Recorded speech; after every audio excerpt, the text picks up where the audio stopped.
اس کی 100 حاجتیں پوری فرمائے گا، 70 آخرت اور 30 دنیا کی، اور اللہ پاک ایک فرشتہ مقرر فرما دے گا جو اس درود پاک کو میری قبر میں یوں پہنچائے گا جیسے تمہیں تحائف پیش کیے جاتے ہیں۔ بلا شبہ میرا علم میرے وصال کے بعد ویسا ہی ہوگا جیسے میری حیات میں۔ سبحان اللہ، سبحان اللہ۔ میرے آقا صلی اللہ علیہ وآلہ وسلم کی بارگاہ میں ہمارا درود پیش کیا جاتا ہے۔ سبحان اللہ۔ نبی رحمت صلی اللہ علیہ وآلہ وسلم کی بارگاہ میں جب ذکر ہو، درود پہنچایا جائے، آپ تصور تو کیجئے مدنی چینل کے ناظرین کہ اللہ پاک کی کتنی بڑی کرم نوازی کہ حضور جان عالم صلی اللہ علیہ وسلم کی بارگاہ میں ہمارا درود پاک پہنچ رہا ہے، وہاں ہمارا ذکر ہو رہا ہے۔ کل محشر کے میدان میں بھی میرے آقا صلی اللہ علیہ وسلم کی ایک حدیث پاک کا مضمون ہے، فرمایا کہ میرے حوض کوثر پر کچھ قومیں آئیں گی جنہیں میں کثرت درود کے سبب پہچانوں گا۔ سبحان اللہ۔ تو نیت کیجئے نا مدنی چینل کے ناظرین کہ انشاءاللہ ہم پیارے آقا صلی اللہ علیہ وآلہ وسلم کی مبارک ذات پر زیادہ سے زیادہ انشاءاللہ درود پاک پڑھیں گے۔ صلو علی الحبیب صلی اللہ تعالی علی محمد صلی اللہ علیہ وآلہ وسلم۔ مدنی چینل کے ناظرین، اللہ تعالیٰ نے ہم پر بہت بڑا احسان کیا ہے کہ اللہ تعالیٰ نے ہمیں انسان بنایا، پھر اللہ پاک نے کرم بالائے کرم مسلمانوں کے گھر میں پیدا کیا، دامن اسلام سے وابستہ کیا۔ اللہ پاک کا مزید کرم یہ ہوا کہ اللہ پاک نے ہمیں نبی مکرم صلی اللہ علیہ وآلہ وسلم کا امتی بنایا۔ وللہ الحمد۔ یہ اللہ کا احسان ہے، اس کا فضل ہے، اس کا کرم ہے کہ اللہ پاک نے ہمیں نبی مکرم صلی اللہ علیہ وآلہ وسلم کا امتی بنایا۔ وہ شانوں والے محبوب صلی اللہ علیہ وآلہ وسلم کہ جنہیں اللہ تعالیٰ نے بے شمار کمال، خوبیاں، جمال عطا فرمایا ہے۔ نبی مکرم صلی اللہ تعالیٰ علیہ وآلہ وسلم کی ذات والا صفات کو دیکھیں، بہت سے کمالات کا مجموعہ نبی مکرم علیہ الصلوۃ والسلام ہے۔ حضور جب تک دنیا میں تشریف نہیں لائے تھے، نبی مکرم صلی اللہ علیہ وآلہ وسلم کے دنیا میں آنے سے پہلے کے واقعات کو اگر پڑھتے ہیں، اگر کتابیں اٹھاتے ہیں تو پتہ چلتا ہے ہر طرف کفر و شرک کی بھرمار تھی۔ لوگ جس کے ہاں بیٹی پیدا ہو جاتی، معاذ اللہ وہ اسے زندہ درگور کر دیتا۔ بیٹی پیدا ہونا عیب تھا۔ میرے آقا صلی اللہ علیہ وآلہ وسلم نے بیٹیوں کے حقوق بیان کیے، عورت کے حقوق بیان کیے، نہ صرف عورت کے، انسان کے حقوق، بلکہ میرے آقا جان رحمت صلی اللہ علیہ وآلہ وسلم کی وہ ذات ہے کہ جنہوں نے جانوروں تک کے حقوق بیان کیے ہیں۔ سبحان اللہ۔ ایسے ہیں میرے آقا صلی اللہ علیہ وآلہ وسلم۔ ہر فرد جو جہاں کہیں بھی ہو، جس انداز کا بھی ہو، اگر اپنے لیے اپنی زندگی گزارنے کے لیے، بہترین زندگی گزارنے کے لیے اسے کوئی رہنما اصول چاہیے ہوں، میرے آقا کی سیرت کو پڑھیں نا۔ میرے آقا صلی اللہ علیہ وآلہ وسلم کی سیرت سے بہترین اسے زندگی گزارنے کے اصول مل جائیں گے۔ اگر کوئی تاجر ہو تو سبحان اللہ، شام کے تاجر، شام کی طرف تجارت کرنے والے، یمن کی طرف تجارت کرنے والے، بصرہ کی طرف تجارت کرنے والے، نبی مکرم صلی اللہ علیہ وآلہ وسلم کی تجارت کو دیکھے۔ اگر کوئی بادشاہ ہو تو سلطان عرب صلی اللہ علیہ وآلہ وسلم کی زندگی کا اس انداز سے مطالعہ کرے۔ اگر کوئی فاتح ہے تو بدر و حنین کے سپاہ و سالار نبی مکرم صلی اللہ علیہ وآلہ وسلم کی سیرت کا مطالعہ کرے۔ اگر کوئی خطیب ہے تو مسجد نبوی کے محراب و منبر پر واعظ کرنے والے محبوب صلی اللہ علیہ وآلہ وسلم کی سیرت کا مطالعہ کرے۔ اگر کوئی نوجوان ہے تو وہ مکہ مکرمہ میں برسوں چلنے والی لڑائیوں کو کس طرح ختم کرتے ہیں۔ وہ کون سے نوجوان تھے کہ جنہوں نے برسوں چلنے والی لڑائیوں کو ختم کیا۔ مصلح امت صلی اللہ علیہ وآلہ وسلم کے کردار کو دیکھے۔ اگر کوئی والد ہے، سیدہ فاطمہ، سیدہ زینب، سیدہ رقیہ، سیدہ ام کلثوم، حضرت قاسم، حضرت عبداللہ، حضرت ابراہیم رضی اللہ تعالی عنہم اجمعین کے بابا جان رحمت عالمیان صلی اللہ علیہ وآلہ وسلم کی سیرت کو اس انداز سے پڑھے کہ میرے آقا صلی اللہ علیہ وسلم کی اپنی اولاد پر شفقتیں، مہربانیاں کس طرح کی ہے۔ اگر شوہر کی حیثیت سے دیکھا جائے تو حضرت خدیجہ، حضرت عائشہ اور دیگر ازواج مطہرات رضی اللہ تعالی عنہم اجمعین کی سیرت کو پڑھیں کہ ان کے ساتھ نبی مکرم صلی اللہ علیہ وسلم کی شفقت اور نبی پاک صلی اللہ علیہ وسلم کی مہربانیاں ان کے ساتھ کس طرح کی تھی. اللہ اکبر. اور اگر کوئی بھائی ہونے کی حیثیت سے دیکھنا چاہے تو میرے آقا صلی اللہ علیہ وسلم کی رضائی بہن حضرت شیمہ رضی اللہ تعالی عنہا، آپ کی کیفیت کو دیکھا جائے کہ حضور کی اپنی بہن شیمہ کے ساتھ شفقتیں، مہربانیاں کس طرح ہے. اگر کوئی کسی بھی انداز سے اپنی زندگی گزارنے کے اصول جاننا چاہتا ہے، پڑھے میرے آقا صلی اللہ علیہ وسلم کی زندگی کو، میرے آقا صلی اللہ علیہ وسلم کے قرآن کو پڑھے جو میرے آقا نبی رحمت صلی اللہ علیہ وسلم کے قلب اطہر پر نازل ہونے والا قرآن ہے. قرآن کا دامن تھامے کہ کانا خلق القرآن، کہ نبی پاک علیہ الصلوۃ والسلام کا سارا خلق وہ قرآن ہے. قرآن بیان کرتا ہے میرے آقا کا اخلاق. میرے آقا محسن انسانیت ہے. آج انشاءاللہ مدنی چینل کے ناظرین ہمارا ٹاپک محسن انسانیت رہے گا. آپ ہمارے پروگرام میں جڑے رہیں. انشاءاللہ آج کی اس ٹاپک کے حوالے سے ہمیں بہت کچھ سیکھنے کو ملے گا. محسن انسانیت نبی مکرم صلی اللہ تعالی علیہ وآلہ وسلم کی ذات ہے. انشاءاللہ قرآن پاک کی تلاوت بھی ہوگی، نعت مصطفیٰ صلی اللہ علیہ وآلہ وسلم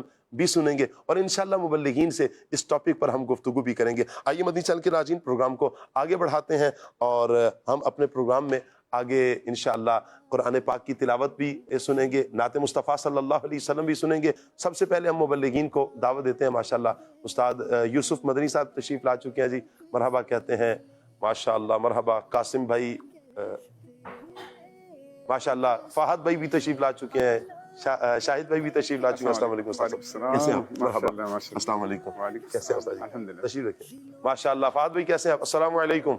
مرحبا مرحبا، اہلا وسہلا مرحبا. ماشاءاللہ شاہد بھائی، فیضیاب بھائی. پروگرام کو آگے بڑھاتے ہیں. سیگمنٹ ہے پیغام قرآن.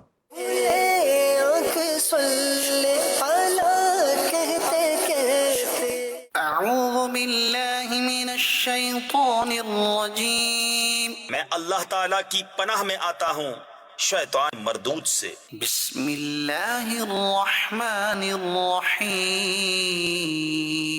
اللہ کے نام سے شروع جو نہایت مہربان رحم والا. ومثل الذین ينفقون اموالهم ابتغاء مرضات اللہ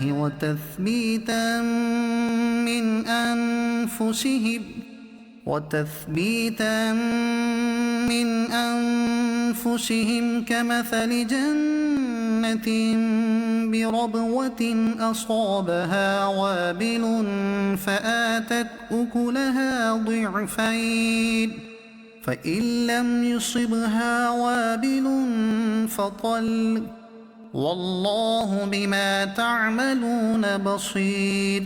اور ان کی کہاوت جو اپنے مال اللہ کی رضا چاہنے میں خرچ کرتے ہیں اور اپنے دل جمانے کو اس باغ کی سی ہے جو بھوڑ یعنی ریتلی زمین پر ہو، اس پر زور کا پانی پڑا تو دونے میوے لایا، پھر اگر زور کا می اسے نہ پہنچے تو اوس کافی ہے، اور اللہ تمہارے کام دیکھ رہا ہے. أَيَوَدُّ أَحَدُكُمْ أَن تَكُونَ لَهُ جَنَّةٌ مِّن نَخِيلٍ وَأَعْنَابٍ تَجْرِي مِن تحتها الأنهار له فيها من كل الثمرات وأصابه الكبر وله ذرية ضعفاء فأصابها إعصار فيه نار فاحترقت كذلك يبين الله لكم الآيات لعلكم تتفكرون. کیا تم میں کوئی اسے پسند رکھے گا کہ اس کے پاس ایک باغ ہو کھجوروں اور انگوروں کا جس کے نیچے ندیاں بہتی، اس کے لیے کہ اس میں ہر قسم کے پھلوں سے ہے، اور اسے بڑھاپا آیا اور اس کے ناتواں بچے ہیں، تو آیا اس پر ایک بگولا یعنی انتہائی تیز ہوا کا چکر جس میں آگ تھی تو جل گیا. ایسا ہی بیان کرتا ہے اللہ تم سے اپنی آیتیں کہ کہیں تم دھیان لگاؤ. يا أيها الذين آمنوا أنفقوا من طيبات ما كسبتم ومما أخرجنا لكم من الأرض ولا تيمموا الخبيث منه تنفقون ولستم بآخذيه إلا أن تغمضوا فيه واعلموا أن الله غني حميد. اے ایمان والو، اپنی پاک کمائیوں میں سے کچھ دو، اور اس میں سے جو ہم نے تمہارے لیے زمین سے نکالا، اور خاص ناقص کا ارادہ نہ کرو کہ دو اس میں سے اور تمہیں ملے تو نہ لوگے، جب تک اس میں چشم پوشی نہ کرو، اور جان رکھو کہ اللہ بے پرواہ سراہا گیا ہے. الشیطان یعدکم الفقر ویأمرکم بالفحشاء واللہ یعدکم مغفرة منہ وفضلا واللہ واسع علیم. شیطان تمہیں اندیشہ دلاتا ہے محتاجی کا، اور حکم دیتا ہے بے حیائی کا، اور اللہ تم سے وعدہ فرماتا ہے بخشش اور فضل کا، اور اللہ وسعت والا، علم والا ہے. یؤتی الحکمت من یشاء ومن یؤت الحکمت فقد اوتی خیرا کثیرا وما یذکر الا اولو الالباب. اللہ حکمت دیتا ہے جسے چاہے، اور جسے حکمت ملی اسے بہت بھلائی ملی، اور نصیحت نہیں مانتے مگر عقل والے. وما انفقتم من نفقة او نذرتم من نذر فإن الله يعلمه وما للظالمین من انصار. اور تم جو خرچ کرو یا منت مانو، اللہ کو اس کی خبر ہے، اور ظالموں کا کوئی مددگار نہیں. ان تبدوا الصدقات فنعما هي وَإِن تُخْفُوهَا وَتُؤْتُوهَا الْفُقَرَاءَ فَهُوَ خَيْرٌ لَكُمْ وَيُكَفِّرُ عَنكُم مِّن سَيِّئَاتِكُمْ وَاللَّهُ بِمَا تَعْمَلُونَ خَبِيرٌ. اگر خیرات علانیہ دو تو وہ کیا ہی اچھی بات ہے، اور اگر چھپا کر فقیروں کو دو یہ تمہارے لیے سب سے بہتر ہے، اور اس میں تمہارے کچھ گناہ گھٹیں گے، اور اللہ کو تمہارے کاموں کی خبر ہے. صدق اللہ العظیم. نبی مکرم صلی اللہ علیہ وآلہ وسلم کے قلب اطہر پر نازل ہونے والا پیارا قرآن پاک، وہ قرآن کہ جو ہمیں ہماری زندگی گزارنے کے بہترین اصول بیان کرتا ہے. محسن انسانیت نبی مکرم صلی اللہ علیہ وآلہ وسلم نے یہ ہمیں تحفہ دیا ہے. سبحان اللہ. اگر آج میں اور آپ اس قرآن کے ساتھ اپنا رشتہ مضبوط کر لیتے ہیں، ہم دنیا میں بھی سرخرو ہو جائیں گے، آخرت میں بھی سرخرو ہو جائیں گے. آئیے مدنی چینل کے ناظرین فیضیاب بھائی کی طرف بڑھتے ہیں اور فیضیاب بھائی سے کلام سنتے ہیں. جی فیضیاب بھائی. مجداباد آسی و شافع شہ ابرار ہے، مجداباد آسی و شافع شہ ابرار ہے. مجرم ذات خدا غفار ہے، مجرم ذات خدا غفار ہے. عرش فرش زمین ہے، فرش فرش پری، عرش فرش زمین ہے، فرش فرش پری.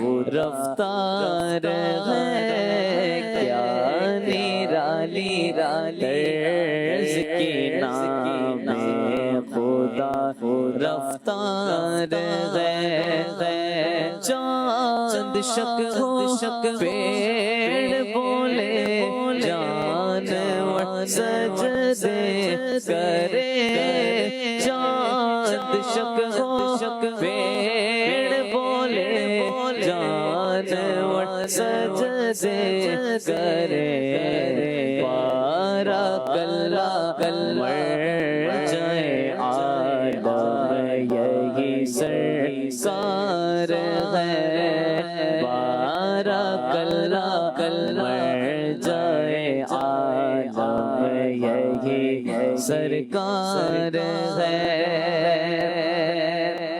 جن کو سوے آسماں پھیلا کے جل بھر دیے جن کو سوے آسماں پھیلا کے جل بھر دیے صدقہ ان کا پیارے ہم کو بھی درکار ہے صدقہ ان کا پیارے ہم کو بھی درکار ہے گورے پاؤں چمکا دو خدا کے واسطے گورے پاؤں چمکا دو خدا کے واسطے نور کا تڑکا ہو پیارے نور کی شبتار ہے نور کا تڑکا ہو پیارے نور کی شبتار ہے تیرے ہی دامن پہ ہر آسی کی پڑتی ہے نظر تیرے ہی دامن پہ ہر آسی کی پڑتی ہے نظر ایک جانے بے خطا پڑتا تو جہاں پار ہے ایک جانے بے خطا پر تو جہاں پار ہے رحمت للعالمین تیری دعائی رب گیا رحمت للعالمین تیری دعائی رب گیا رحمت للعالمین تیری دعائی رب گیا اب تو مولا بے ترا سر پر گناہ کا بار ہے اب تو مولا بے ترا سر پر گناہ کا بار ہے گونج اٹھے نغمات رضا سے وہ ستا گونج اٹھے نغمات رضا سے وہ ستا کیوں نہ ہو کس پھول کی مدحت میں وامل کار ہے کیوں نہ ہو کس پھول کی مدحت میں وامل کار ہے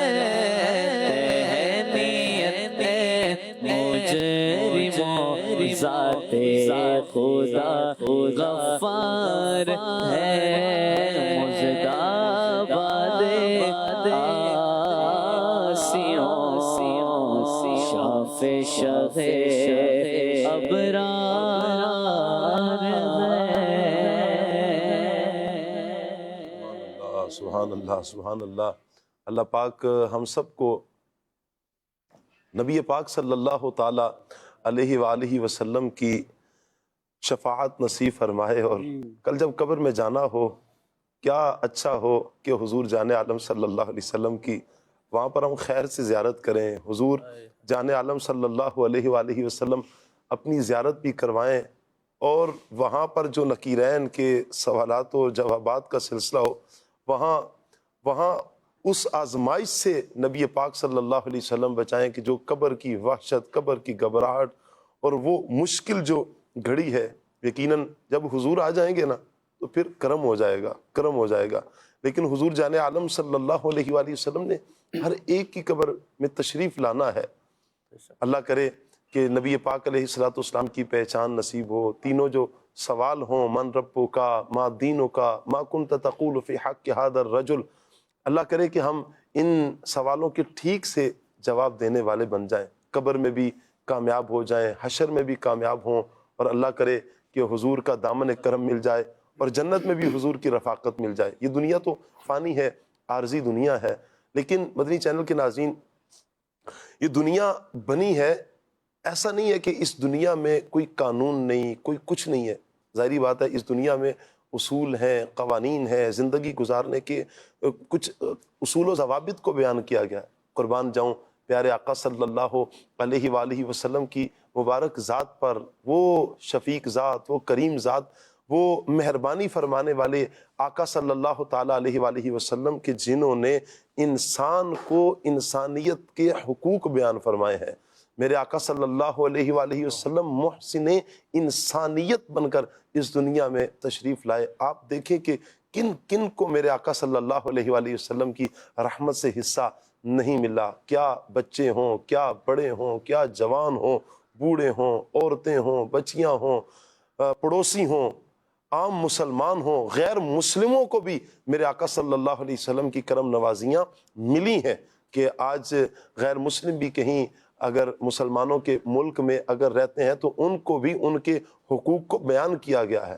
عرض کرنے کا مقصد یہ ہے کہ ایک صرف مسلمان کے ساتھ ہی نہیں، صرف نیکوکاروں کے ساتھ ہی میرے آقا صلی اللہ علیہ وسلم کی رحمت خاص نہیں ہے۔ میرے آقا جان رحمت صلی اللہ علیہ وسلم کی کرم نوازیاں تو یوں کہیں کہ سب زیادہ گناہ گاروں پر نظر آتی ہیں۔ میرے آقا جان رحمت صلی اللہ علیہ وسلم نے فرمایا کہ میری جو شفاعت ہے کل قیامت کے دن میری امت کی کبیرہ گناہ کرنے والوں کے لیے ہوگی، یعنی بڑے بڑے جو گناہ کرنے والے ہیں ان کے لیے شفاعت ہوگی۔ اپنی امت سے حضور کو بڑا پیار ہے، تو نبی پاک صلی اللہ علیہ وآلہ وسلم محسن انسانیت بن کر آئے۔ اب ہم نے پیارے آقا صلی اللہ تعالیٰ علیہ وآلہ وسلم نے جو اصول بیان فرمائے، ہم نے ان اصولوں کے مطابق اپنی زندگی گزارنی ہے۔ یوسف بھائی کیسے ہیں آپ؟ ٹھیک ہیں؟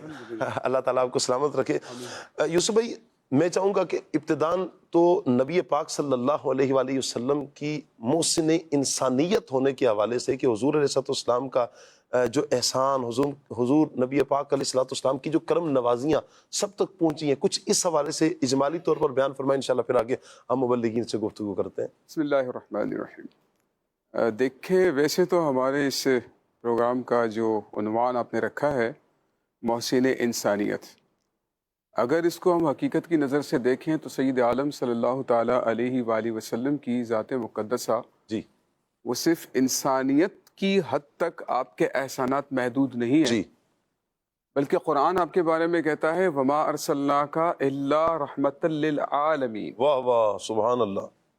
اچھا، عالم بھی ایک نہیں ہے بلکہ تمام عالم کا اللہ پاک نے ذکر فرمایا ہے۔ جی اللہ تعالیٰ خود الحمدللہ رب العالمین، اللہ تعالیٰ تمام جہانوں کا رب ہے، جی اللہ تعالیٰ تمام مخلوقات کا رب ہے، جس چیز کو اللہ نے پیدا کیا ہے اللہ ان تمام مخلوقات کا رب ہے، جی اور اللہ تعالیٰ جن چیزوں کا رب ہے نبی کریم علیہ السلام کے بارے میں فرمایا کہ وما ارسلناک الا رحمت للعالمین، اے محبوب جس کا میں رب ہوں تجھے اس رب نے ان تمام کے لیے رحمت بنا کر بھیجا ہے۔ تو نبی کریم صلی اللہ علیہ وآلہ وسلم کو اللہ تعالیٰ نے ویسے تو پوری کائنات کے لیے محسن اور رحمت بنا کر بھیجا ہے، جی لیکن اور دیکھا جائے تو نبی کریم علیہ السلام محسن انسانیت بھی ہے، محسن جمادات بھی ہیں، محسن حیوانات بھی ہیں، محسن ملائکہ بھی ہیں، لیکن نبی کریم علیہ الصلوۃ والسلام کی جو وصف ہے، اس وصف پر ہم بات کرتے ہیں تو اللہ پاک ارشاد فرماتا ہے لقد من اللہ علی المؤمنین اذ بعث فیہم رسولا. سبحان اللہ. حضور علیہ الصلوۃ والسلام کی ذات مقدسہ ہی وہ انسانیت اور مومنوں کے لیے، مسلمانوں کے لیے احسان ہے، اور اللہ پاک آپ کی ذات مقدسہ کو فرماتا ہے کہ اللہ پاک نے آپ کی ذات مقدسہ کو جب لوگوں میں بھیجا ہے، مومنین میں، تو اللہ پاک نے ان پر احسان فرمایا. جی اجمالی طور پر میں آپ کو ایک حضرت موسیٰ علیہ السلام کا ایک واقعہ ہے جی جو اللہ والوں کی باتیں کتاب کے اندر بڑی خوبصورت انداز پر لکھا گیا ہے. سبحان اللہ. اگر اس کو ہم سنیں گے تو ہمارے ایک اجمالی طور پر ہمارے ذہن میں خاکہ بن جائے گا کہ وہ کیا کیا احسانات ہیں جو ہمیں پتہ بھی نہیں ہے، اور آقا علیہ الصلوۃ والسلام نے ہم پر فرمایا ہے. اللہ پاک کے نبیوں کو بھی پتہ ہے کہ وہ احسانات نبی کریم علیہ الصلوۃ والسلام کے صدقے سے ہمیں ملنے ہیں، جو کہ اللہ پاک نے نبی کریم علیہ السلام کے صدقے میں ہمیں عطا فرمایا. جی حضرت موسیٰ علیہ السلام اللہ پاک کی بارگاہ میں عرض کرتے ہیں کہ یا اللہ، میں نے توریت میں ایک امت کے بارے میں پڑھا ہے کہ وہ امت تمام امتوں سے بہتر ہوگی، جی نیکی کا حکم کریں گے، واہ برائی سے منع کریں گے. ہائے ہائے. یا اللہ وہ امت مجھے عطا فرما دے. اللہ اکبر. حضرت موسیٰ علیہ السلام امت کے بارے میں وہ ایک امت کا تذکرہ پڑھ رہے ہیں کہ ایسے لوگ ہوں گے، جی ان کے پاس یہ جو اوصاف ہوں گے، یہ خوبی ہوں گی، یا اللہ مجھے وہ امت عطا فرما دے. اللہ پاک نے فرمایا اے موسیٰ، تمہارا مطالبہ اپنی جگہ پر درست ہے، لیکن یہ امت میں اپنے احمد مصطفیٰ صلی اللہ علیہ وآلہ وسلم کو عطا. کیا بات ہے. سبحان اللہ. حضرت موسیٰ علیہ السلام پھر عرض کریں گے یا اللہ، میں نے ایک امت کے بارے میں پڑھا، وہ تیری حمد کریں گے اور سورج کا خیال رکھیں گے. جی یہ ایک بڑی اہم بات، سورج کا خیال رکھیں گے، یعنی نماز کے اوقات کا تعین کرنے کے لیے کہ کون سی نماز کا وقت شروع ہو رہا ہے، کون سی نماز کا وقت ختم ہو رہا ہے. میں نے دیکھا کہ امت کے بارے میں پڑھا کہ وہ تیری حمد کریں گے، سورج کا خیال کریں گے، اور امامت کے منصب پر فائز ہوں گے. جب کوئی کام شروع کرنے کا ارادہ کریں گے تو انشاءاللہ کہہ کر وہ کام شروع کریں. سبحان اللہ. یا اللہ، میں نے اس امت کے بارے میں پڑھا ہے، تو وہ امت مجھے عطا فرما دے. اب خواہش کا اظہار کر رہے ہیں کہ اتنی خوبیاں ہیں اس امت کے پاس، مجھے وہ امت مل جائے. اللہ پاک نے ارشاد فرمایا اے موسیٰ، وہ امت میں اپنے محبوب احمد مجتبیٰ کو عطا کر چکا صلی ہوں. اللہ علیہ وسلم. سبحان اللہ. عرض کرتے ہیں کہ یا اللہ، میں نے ایک امت کے بارے میں پڑھا، وہ تیری بارگاہ میں دعا کریں گے تو ان کی دعا کو قبول فرمائے گا، واہ. اور ان کی سفارش کو اپنی بارگاہ میں تو قبول فرمائے گا. دوسروں کے حق میں جو وہ کریں گے، شفاعت کریں گے، تو امت کو تو جو ہے ان کی شفاعت کو قبول فرمائے گا، وہ امت مجھے عطا فرما دے. اللہ پاک ارشاد فرمائے گا، پھر بار بار اس کا اعادہ کیا جا رہا ہے. اے موسیٰ، میں وہ امت تو اپنے محبوب احمد مجتبیٰ کو عطا کر چکا صلی اللہ علیہ وسلم. اب دیکھیں احسانات ذرا سنتے جائیں. آقا علیہ الصلوۃ والسلام کے جو احسانات ہیں، جو ہمیں معلوم بھی نہیں تھے، ہم سے پہلے موسیٰ علیہ السلام کو معلوم ہے. کیا بات ہے. اور ان کا اعادہ کیا جا رہا ہے. تو یہ امت تو میں اپنے محبوب احمد مجتبیٰ کو عطا کر چکا ہوں. حضرت موسیٰ علیہ السلام عرض کریں گے یا اللہ، میں نے ایک امت کے بارے میں پڑھا ہے، بلندی پر چڑھیں گے تو اللہ اکبر پڑھیں گے، جب کسی نشیبی جگہ پر وادی میں اتریں گے تو تیری حمد و ثنا بیان کریں گے. یا اللہ، میں نے ایسی امت کے بارے میں پڑھا ہے، پوری زمین ان کے لیے مسجد بنا دی جائے گی، جہاں پر نماز پڑھنا چاہیں گے نماز پڑھ لیں گے، پانی سے پاکی حاصل کریں گے، پانی نہیں ہوگا تو زمین کی مٹی ان کے لیے پاکی کا کام کرے گی. اور میں نے پڑھا ہے کہ قیامت کے دن ان کے اعضائے وضو کے اثر سے چمک رہے ہوں گے. کیا بات ہے. یا اللہ، مجھے وہ امت عطا فرما دے. آپ دیکھیں احسانات مصطفیٰ آقا علیہ الصلوۃ والسلام. کیا بات ہے. یا اللہ، مجھے وہ امت عطا فرما دے. اللہ پاک پھر اسی بات کا اعادہ فرمائے گا کہ موسیٰ، وہ امت میں اپنے محبوب احمد مجتبیٰ کو عطا کر چکا. اللہ اکبر. پھر وہ کہیں گے حضرت موسیٰ علیہ السلام ایک اور احسان.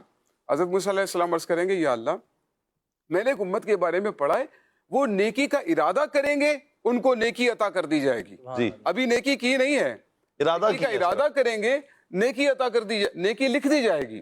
اچھا، نیکی جب کریں گے تو اس کا ثواب 10 سے 70 گنا بڑھا دیا جائے گا. سبحان اللہ. اچھا، گناہ کا ارادہ کریں گے، ایک اجمالی گناہ کا ابتدائی ارادہ کریں گے تو گناہ نہیں لکھا جائے گا. نیکی کے ارادے پر نیکی لکھی جا رہی ہے، گناہ کے ارادے پر گناہ نہیں لکھا جا رہا. جب وہ گناہ کر گزریں گے تو ایک گناہ لکھا جائے گا. اللہ اکبر. نیکی کا ارادہ کرنے پر نیکی مل رہی ہے، نیکی کرنے کے بعد 10 سے 70 گناہ اس کا ثواب بڑھا دیا جاتا ہے. گناہ کا ارادہ کرنے پر گناہ نہیں لکھا جا رہا. یا اللہ، وہ امت مجھے عطا کر دے. اللہ پاک فرمائے گا اے موسیٰ، وہ امت میں اپنے محبوب احمد مجتبیٰ کو عطا کر چکا ہوں صلی اللہ تعالی علیہ وآلہ وسلم.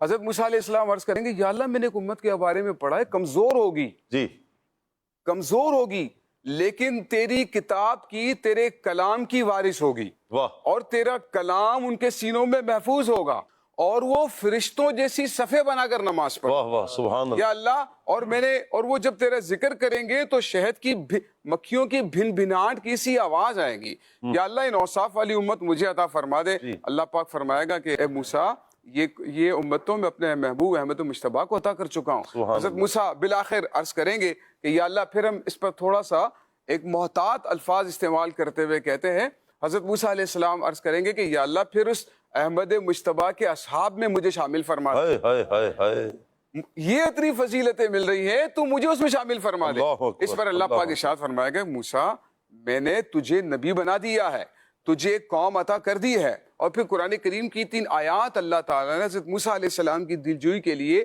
نازل فرمائی ہے، جس میں اللہ پاک نے حضرت موسیٰ علیہ السلام سے کلام فرمایا ہے، اے موسیٰ ہم نے تو آپ کو لوگوں کے لیے رہبر بنا کر بھیجا ہے، ایک قوم کا نبی بنا کر بھیجا ہے. تو دیکھیں شاہ صاحب، یہ تھا آقا علیہ السلام کے جو احسانات ہیں ہم پر وہ احسانات ہیں کہ اللہ پاک کے انبیاء اس امت کے اندر شامل ہونے کی تمنا کرتے ہیں. واہ واہ سبحان اللہ پاک آقا علیہ السلام کے ان احسانات کو ہمیں یاد رکھنے کی توفیق عطا فرمائے. مشکات شریف میں ایک روایت ہے، حضرت کعب الاحبار رضی اللہ تعالی عنہ سے پوچھا گیا کہ آپ بتائیں کہ کیا تورات میں واہ نبی پاک علیہ الصلوۃ والسلام کی شان کو بیان کیا گیا ہے؟ جی، اب آپ نے نہ بیان کیا. آپ پچھلی کتابوں کے بھی عالم تھے، کعب الاحبار رضی اللہ تعالیٰ. جی، اب جو شان بیان کی، کہا کہ تورات میں ہے محمد الرسول اللہ عبد المختار. واہ، نبی پاک صلی اللہ علیہ وآلہ وسلم اللہ کے رسول ہیں، عبد مختار ہیں. حضور کی ذات کون سی ہے؟ نہ سخت دل ہیں، نہ سخت زبان ہے، نہ بازاروں میں شور کرتے ہیں، نہ برائی کا بدلہ برائی سے دیتے ہیں. اور آگے اب نبی پاک صلی اللہ علیہ وآلہ وسلم کا میلاد بیان کرتے ہیں. کہتے ہیں کہ یہ مکے میں پیدا ہوں گے، ہجرت کر کے مدینہ منورہ میں آئیں گے. سبحان اللہ، ان کی حکومت ملک شام میں ہوگی. اسی طرح نبی پاک علیہ الصلوۃ والسلام کی امت کی جو شان بیان کی گئی، سبحان اللہ، ان کی امت کہا ہر حال میں اللہ کا شکر ادا کرے گی، چاہے وہ خوشی کی کیفیت میں ہوں یا غم میں ہوں، ہر حال میں اللہ کا شکر ادا کریں گے. کہا کہ جب نماز کا وقت آ جائے گا تو نماز پڑھیں گے، وضو کریں گے. اللہ اکبر. نبی پاک علیہ الصلوۃ والسلام کی امت کی شان کیا ہے؟ سبحان اللہ. دارمی شریف کی ایک حدیث مبارکہ ہے، نبی پاک صلی اللہ علیہ وسلم نے پوچھا کہ بتاؤ کہ ایمان عجیب کس کا ہے؟ کہا کہ یا رسول اللہ ایمان عجیب انبیاء کا ہے. حضور علیہ السلام نے فرمایا ان کا ایمان کیسے عجیب ہو سکتا ہے؟ ان پہ تو وحی آتی ہے، مضمون حدیث پاک کا. کہا کہ پھر یا رسول اللہ ایمان عجیب فرشتوں کا ہے. حضور فرماتے ہیں ان کا ایمان کیسے عجیب ہو سکتا ہے؟ وہ تو اللہ کی تسبیح بیان کرتے ہیں، اللہ کی یوں کہ رحمت کے حصار میں ہے. کہا پھر یا رسول اللہ ہمارا ایمان عجیب ہے. حضور فرماتے ہیں تمہارا ایمان کیسے عجیب ہو سکتا ہے؟ تم نے تو مجھے چلتے پھرتے دیکھا ہے، میں تمہارے درمیان موجود ہوں. میرے آقا صلی اللہ علیہ وسلم نے فرمایا ان کا ایمان عجیب ہے کہ جو میرے بعد آئیں گے اور ایک جھلک دیکھنے کے لیے وہ اپنا سب کچھ قربان کریں گے. نبی پاک صلی اللہ تعالیٰ علیہ وآلہ وسلم کی جھلک دیکھنے کے لیے وہ اتنا تڑپیں گے. حضور کی امت، یہ حضور کی امت کوئی عام امت نہیں ہے. نبی پاک علیہ الصلوۃ والسلام کا امتی ہونے کے لیے 12 انبیاء نے اللہ کی بارگاہ میں دعا کی ہے کہ ہم نبی پاک علیہ الصلوۃ والسلام کے امتی ہوتے. اس طرح کے مضامین ہیں. سبحان اللہ. نبی پاک صلی اللہ تعالیٰ علیہ وآلہ وسلم کی جو کرم نوازیاں اس امت کو ملی ہیں، انہی میں یہ بھی تعلیم کہ میرے آقا صلی اللہ تعالیٰ علیہ وآلہ وسلم نے جو ارشاد فرمائی ہے، ہم اپنی زندگی کو اس انداز میں گزاریں کہ جو احسانات نبی پاک علیہ الصلوۃ والسلام نے ہم پر فرمائے ہیں انہیں یاد رکھیں اور پھر ان کے مطابق اپنی زندگی کو ہم گزاریں کہ ہماری زندگی سکھی ہو جائے گی. شاہد بھائی کی طرف بڑھتا ہوں. شاہد بھائی، نبی پاک علیہ الصلوۃ والسلام نے مساوات کا بڑا درس دیا ہے، اور بارہا یوں کہیں کہ پیارے آقا علیہ الصلوۃ والسلام کی زندگی سے اس درس کو ملتا ہے. یہ جو احسان فرمایا ہے مساوات کا درس دے کر، اس پر آپ کچھ روشنی ڈالیں. بسم اللہ الرحمن الرحیم. جی ثاقب بھائی، بالکل حضور سید عالم صلی اللہ تعالیٰ علیہ وسلم صلی اللہ علیہ وسلم کی ذات اقدس ہمارے لیے جگہ بجگہ رہنمائی کا سبب بنتی ہے. اور حضور سید عالم صلی اللہ تعالیٰ علیہ وسلم نے ہمیں مساوات کا بھی درس عطا فرمایا۔ حضور نبی کریم صلی اللہ تعالیٰ علیہ وآلہ وسلم نے ارشاد فرمایا، لوگ آدم علیہ السلام کی اولاد ہیں اور آدم علیہ السلام مٹی سے پیدا کیے گئے۔ اے لوگو، تمہارا پروردگار ایک ہی ہے اور کسی عربی کو کسی اجمی پر فضیلت نہیں، اور کسی اجمی کو کسی عربی پر فضیلت نہیں، اور کسی کالے کو گورے پر فضیلت نہیں، اور کسی گورے کو کالے پر فضیلت نہیں۔ تقوی کی بنیاد پر لوگوں کو ایک دوسرے پر فضیلت حاصل ہے۔ حضور سید عالم صلی اللہ تعالیٰ علیہ وسلم کی زندگی ہمارے لیے لمحہ بلمحہ ہر جگہ پر ہمارے لیے رہنمائی کا سبب بنتی ہے۔ اسی طریقے سے حضور سید عالم صلی اللہ تعالیٰ علیہ وسلم نے ہماری مساوات کے معاملے میں بھی رہنمائی فرمائی، اور حضور سید عالم صلی اللہ تعالیٰ علیہ وسلم ہمیشہ ہمارے لیے پریکٹیکلی طور پر، عملی طور پر ہر عمل کو کر کے دکھایا کہ ایک بار غزوہ بدر کے موقع پر نبی کریم صلی اللہ تعالیٰ علیہ وآلہ وسلم سفر پر تھے، تو اس وقت میں سواریاں کم تھیں اور سوار زیادہ تھے، تو حضور سید عالم صلی اللہ تعالیٰ علیہ وسلم نے ایک جانور پر، ایک سواری پر مختلف صحابہ کرام علیہم رضوان کو حصہ عطا فرمایا کہ صحابہ کرام ایک سواری پر باری باری سفر کرتے، تو حضور سید عالم صلی اللہ علیہ وسلم نے بھی اپنے سواری پر دو صحابہ کرام علیہم رضوان کو شامل کر لیا۔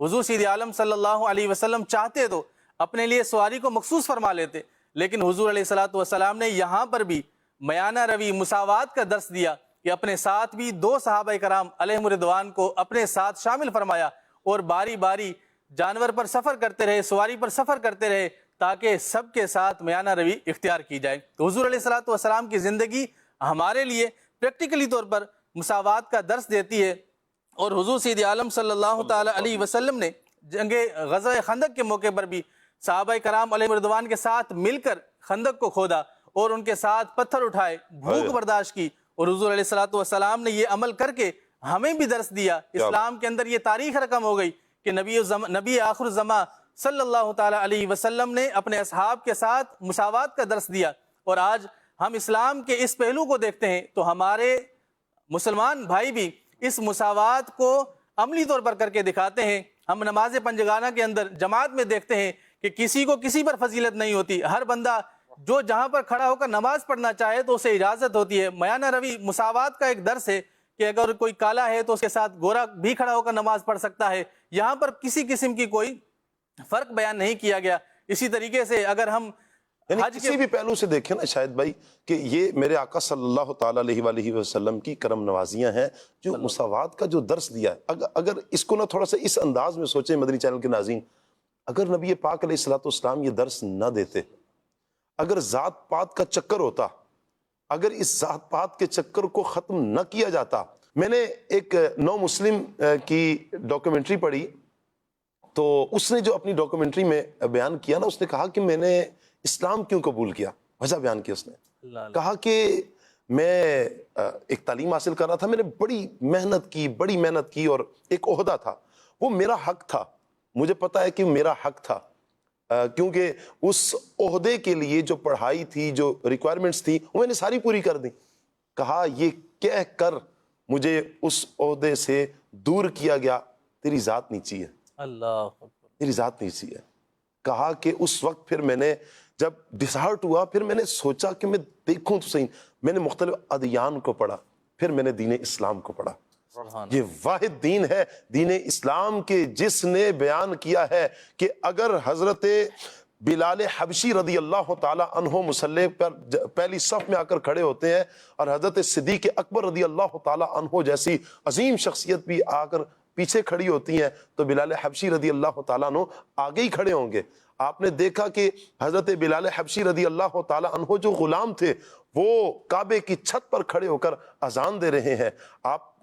اس نے کہا کہ میں نے دیکھا کہ یہ دین ہے جو مساوات کا درس دیتا ہے، برابری کا درس دیتا ہے۔ ایک ہی صف میں کھڑے ہو گئے محمود و ایاز، نہ کوئی بندہ رہا نہ کوئی بندہ نواز۔ کہا بس جب میں نے دین اسلام کو پڑھا، بس اس وقت میرے دل میں اسلام گھر کر گیا۔ واقعتاً یہی دین ہے جو حق دین ہے، سچا دین ہے، اور یہی دین ہے جو دنیا میں بھی سرخرو کرتا ہے اور آخرت میں بھی سرخرو کرے گا۔ مشہور ہے یاری کے کیسے، مشہور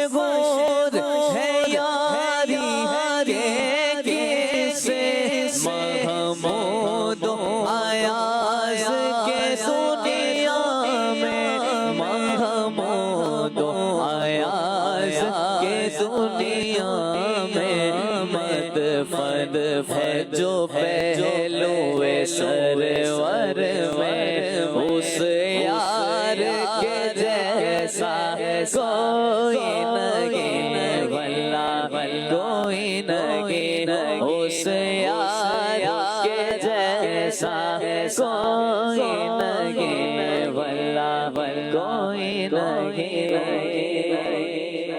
سبحان اللہ۔ میرے آقا جان رحمت صلی اللہ تعالی علیہ وآلہ وسلم کے کیا کہنے۔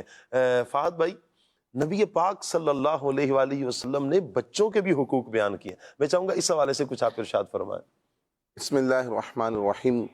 نبی رحمت صلی اللہ تعالیٰ علیہ وسلم کی جہاں پر بڑوں پر شفقتیں تھیں، اسی طرح نبی رحمت صلی اللہ تعالیٰ علیہ وسلم کی بچوں پر ہی بڑی شفقتیں تھیں۔ جی، آپ صلی اللہ تعالیٰ علیہ وسلم بچوں سے کیسا پیار فرماتے ہیں، واہ، کبھی انہیں اپنی گود میں بٹھاتے، اپنی سواری میں سوار فرماتے، واہ، کبھی ان کے سر پر ہاتھ پھیرتے، کبھی آپ ان کے لیے دعائیں کرتے ہیں۔ واہ، نبی رحمت صلی اللہ تعالیٰ علیہ وسلم کے مزاج میں بچوں کی کیا حیثیت تھی، اس فرمان سے آپ اندازہ لگائیے جی، کہ نبی پاک صلی اللہ تعالیٰ علیہ وآلہ وسلم فرماتے ہیں کہ مسلمانوں کے بچے جنت کی چڑیاں ہیں۔ ایک اور حضرت انس رضی اللہ تعالیٰ عنہ فرماتے ہیں کہ نبی پاک سب سے زیادہ بچوں پر مہربان تھے۔ جی، اس کی چند مثالیں ہیں۔ حضرت سعید بن یزید رضی اللہ تعالیٰ عنہ، یہ صحابی رسول ہیں، اور آپ کے سر پر چند بال سیاہ تھے، باقی سارے سر کے بال جو ہے وہ سفید تھے، اور اسی طرح آپ کی داڑھی مبارک بھی سفید تھی۔ اب پوچھا گیا کہ ایسا کیوں ہے، تو بتایا کہ بچپن میں بچوں کے ساتھ کھیل رہا تھا، نبی رحمت صلی اللہ تعالیٰ علیہ وآلہ وسلم تشریف لائے اور مجھ پر شفقت برا ہاتھ پھیرا اور سر پر ہاتھ پھیرا، اور سر پر ہاتھ پھیرتے ہوئے دعا دی، بارک اللہ فیک، اللہ تعالیٰ تجھے برکت دے۔ فرمایا کہ اس کے بعد سے آج تک جہاں تک سرکار دو عالم صلی اللہ تعالیٰ علیہ وسلم نے ہاتھ پھیرا تھا، اور اس ہاتھ کے نیچے جتنے بال آئے، فرمایا وہ بال سارے کے سارے سیاہ ہیں، اور خدا کی قسم یہ کبھی سفید نہ ہوں گے۔ اسی طرح یعنی یہ شفقتیں میرے آقا، شفقت ہے میرے آقا دو عالم صلی اللہ تعالیٰ علیہ وسلم کی، کیسی شفقت ہے۔ آگے فرماتے ہیں کہ حضرت ام قیس رضی اللہ تعالیٰ عنہ اپنے چھوٹے بچے کو جو کھانا نہیں کھاتا، فرمایا کہ لے کر آئیں سرکار کی بارگاہ میں۔ اللہ اکبر، میرے شفیق آقا مکی مدنی مصطفیٰ صلی اللہ تعالیٰ وسلم کی شفقتیں دیکھیں۔ فرمایا کہ یا رسول اللہ کھانا نہیں کھاتا، آپ نے اسے اپنی گود میں بٹھایا، گود میں بٹھایا تو کیونکہ چھوٹا بچہ تھا، جی، اب اس نے پیشاب وہ کر دیا۔ اب یہاں پر بردباری اور حلم دیکھیں، آقا دو عالم صلی اللہ تعالی وسلم کی شفقتیں دیکھیں، آپ نے اس سے نہ کوئی ڈانٹا نہ کوئی سختی فرمائی، بلکہ آپ نے پانی منگوایا، اسے دھو لیا۔ یہ شفقت ہے، بردباری ہے۔ اسی طرح آگے حضرت عبداللہ بن جعفر رضی اللہ تعالیٰ عنہ فرماتے ہیں کہ رسول اللہ صلی اللہ تعالی وسلم جب سفر سے واپس تشریف لاتے تو اہل بیت کے بچے آپ کا استقبال فرماتے۔ واہ، سبحان اللہ۔ بولا ایک بار آپ جب سفر سے واپس تشریف فرما ہوئے تو سب سے پہلے میں پہنچ گیا تو سرکار دو عالم صلی اللہ تعالی وسلم کی شفقتیں دیکھیں، آپ نے حضرت عبداللہ بن جعفر کو اپنی سواری پر بٹھا لیا، واہ، اور پھر فرمایا کہ اس کے بعد حسنین کریمین میں سے ایک آئے، پھر آپ نے اس کو اپنے پیچھے بٹھایا، اور اس طرح ہم تینوں مدینہ پاک میں داخل ہوئے، اور اس طرح جو ہے آپ نے مجھ پر شفقت فرمائی۔ سبحان اللہ۔ یہ کتنا پیارا درس ہے فہد بھائی کہ نبی پاک علیہ السلام نے عملی طور پر بچوں کے ساتھ حسن اخلاق کر کے یہ پیغام دیا ہے اپنے غلاموں کو، اپنے امتیوں کو، کہ تم نے اپنے بچوں کے ساتھ کس طرح برتاؤ کرنا ہے۔ وگرنہ نبی پاک علیہ السلام سے پہلے بچوں کا کیا حال تھا؟ بچیاں پیدا ہوتی تو انہیں زندہ درگور کر دیا جاتا تھا، ان کی حیثیت کچھ بھی نہیں ہوتی تھی، انہیں تو مار دیا جاتا تھا، معاذ اللہ مٹی کے اندر معاذ اللہ گاڑ دیا جاتا تھا۔ اسلام سے پہلے دین اسلام نے بیان کیا ہے پھر بچوں کو جو ڈانٹا جاتا، جو مارا جاتا، اپنے سگے بچوں کے ساتھ برا سلوک کیا جاتا، میرے آقا علیہ الصلوۃ والسلام نے ان کی دل جوئی فرمائی، یہاں تک کہ جو بچوں کے ساتھ دل جوئی فرماتا ہے ان کا دل خوش کرتا ہے، نبی پاک علیہ الصلوۃ والسلام نے انہیں دار الفرح کی بشارت عطا فرمائی ہے۔ استاد صاحب یہ کتنی بڑی بات ہے کہ نبی پاک علیہ الصلوۃ والسلام بچوں کے ساتھ شفقت کرنے پر دار الفرح کی بشارت عطا فرما رہے ہیں۔ جہاں بچوں کے ساتھ نبی پاک علیہ الصلوۃ والسلام کی یہ کیفیت ہے، غلاموں کے ساتھ بھی پیارے آقا علیہ الصلوۃ والسلام کا حسن اخلاق، ان پر کرم نوازیاں، حضور کا ان پر جو احسان ہے، میں چاہوں گا اس حوالے سے بھی کچھ ارشاد فرمائیں۔ شاہ صاحب دیکھیں، پیارے آقا علیہ الصلوۃ والسلام کے تشریف لانے سے پہلے اور بعد جی ان تمام یعنی جو طبقے ہیں، جی عورتوں کا ہے، غلاموں کا ہے، نوکروں کا ہے، اجیروں کا ہے، بچوں کا ہے، وہ بالکل برعکس دکھائی دیتا ہے۔ جی یعنی سید عالم صلی اللہ تعالیٰ علیہ وآلہ وسلم کی تشریف آوری سے پہلے اگر ہم دیکھتے ہیں تو غلام جو ہے وہ ان کو جانوروں کی جگہ پر رکھا جاتا تھا، جہاں جانور رہتے تھے غلاموں کو وہاں جانوروں کی جگہ پر باندھ دیا جاتا تھا، اور غلاموں کے ساتھ اتنا برا سلوک کیا جاتا تھا کہ اگر ان میں سے کسی کو غصہ آ جاتا تھا نا، کسی مالک کو غصہ آ جاتا تھا، کسی آدمی کو بہت غصہ آ رہا ہے، اس نے اپنا غصہ نکالنا ہے، تو ہم کیا کرتے ہیں؟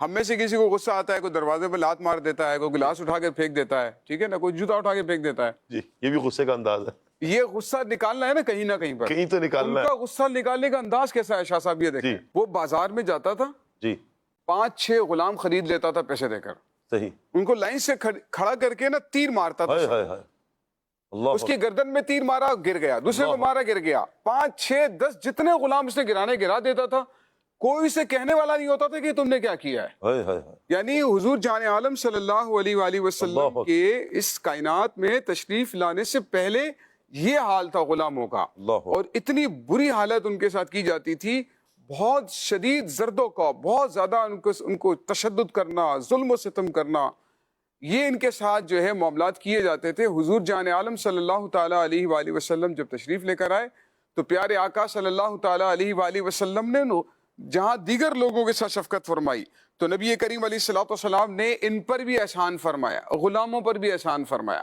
اور آقا علیہ الصلوۃ والسلام فرماتے ہیں من اعتق رقبۃ مؤمنۃ اعتق اللہ بكل عضو منہ عضوا من النار، بخاری شریف کی حدیث پاک۔ جی پیارے آقا علیہ السلام فرماتے ہیں جس نے کسی غلام کو آزاد کر دیا، اللہ پاک اس غلام کے ہر عضو کے بدلے میں اس آزاد کرنے والے کے اس عضو کو دوزخ کی آگ سے آزاد فرماتا ہے۔ ہائے ہائے ہائے، سبحان، یعنی ایک غلام اگر ہوتا تھا نا، اس کی نسلیں بھی غلام ہوا کرتی تھی۔ جی پیارے آقا علیہ الصلوۃ والسلام یہ چاہتے ہیں کہ ان غلاموں کو بھی آزادی ملے۔ ہائے ہائے، تو اب اس کا نتیجہ کیا نکلا؟ جی اگر ہم سیرت مصطفیٰ کا مطالعہ کرتے ہیں تو ہمیں پتہ چلتا ہے کہ جناب نبی کریم علیہ الصلوۃ والسلام پر ایمان لانے والے سب سے زیادہ کثرت کے ساتھ جو لوگ تھے وہ غربا، مساکین اور غلام تھے۔ جی نبی کریم علیہ الصلوۃ والسلام پر سب سے زیادہ یہی لوگ ایمان لے کر آتے تھے، کیونکہ ان کو پتا تھا کہ یار یہ وہ شخصیت اور وہ ہستی ہے جو ہمیں لوگوں کی غلامی سے نکال کر اللہ کی بندگی میں دینا چاہتے ہیں۔ کیا بات، تو وہ لوگوں کی غلامی سے آزادی حاصل کرنے کے لیے پیارے آقا علیہ الصلوۃ والسلام کے ذریعے سے اللہ تعالیٰ کی بندگی میں داخل ہو جایا کرتے تھے۔ ایک اور بڑی زبردست حدیث پاک ملتی ہے، پیارے آقا علیہ الصلوۃ والسلام تشریف لے کر آئے، مسلم شریف کی حدیث پاک، حضرت ابو مسعود فرماتے ہیں کنت اضرب غلاما لی بالصوت، مجھے اپنے غلام پر غصہ آیا ہوا تھا، میں اس کو کوڑے سے مار رہا تھا، جی تو فسمعت صوتا من خلفی، مجھے پیچھے سے ایک آواز آئی، مجھے غصہ بڑا آ رہا تھا تو میں آواز کو پہچان نہیں سکا، دور سے آواز آ رہی تھی، قال فلما دنا منی اذن ہوا رسول اللہ صلی اللہ علیہ وآلہ وسلم، تشریف لے کر آئے، میں نے مڑ کر دیکھا تو پیارے آقا تشریف لے کر آ رہے ہیں، اور سرکار فرما رہے ہیں اے علم ابا مسعود، اے علم ابا مسعود، اے ابو مسعود جان لو جان لو، کہتے ہیں میں نے کوڑا جلدی سے آقا علیہ الصلوۃ والسلام کو دیکھ کر رکھ دیا۔ سرکار علیہ الصلوۃ والسلام نے فرمایا اے علم ابا مسعود ان اللہ اقدر علیک منک علی ھذا الغلام، اللہ تبارک و تعالی تجھ پر اس غلام کی جو قدرت ہے اس سے زیادہ قدرت رکھتا ہے۔ قال فقلت لا اضرب مملوکا بعدہ ابدا، یا رسول اللہ آئندہ میں کبھی بھی کسی غلام کو نہیں ماروں گا۔ تو پیارے آقا علیہ الصلوۃ والسلام نے تو یہ حقوق اور احسانات جو ہے وہ فرمائے ہیں. سرکار نے یہاں تک فرمایا وہ جو مزدور ہوتا ہے نا اجیر، اس کا پسینہ خشک ہونے سے پہلے اس کی اجرت اس کو دے دو. یہ سرکار سکھا رہے ہیں. وہ لوگ جو کہ اجیروں کا پیسہ ہڑپ کر جاتے ہیں، ان کا حق مال کھا جاتے ہیں، پورا مال نہیں دیتے ہیں، پورے پیسے نہیں دیتے ہیں، تو آقا علیہ الصلوۃ والسلام نے ان کے بھی حقوق بیان فرمائے. قیامت تک ان پر بھی احسان فرما دیا ہے. سرکار فرماتے ہیں کہ بھائی مزدور کا پسینہ خشک ہونے سے پہلے اس کا جو حق ہے، اس کی جو اجرت ہے، اسے دے دینی چاہیے. تو بہت سارے طبقات جو ہیں، ان میں سے ایک یہ طبقہ غلاموں کا، مزدوروں کا، نوکروں کا ہے. آقا علیہ الصلوۃ والسلام نے ان پر بھی احسان فرمایا ہے، ان کو ظلم سے بچایا ہے، ان کے حقوق بیان فرمایا. چاچی آج اگر ہم پیسے دے دیں گے یہ بھاگ جائے گا.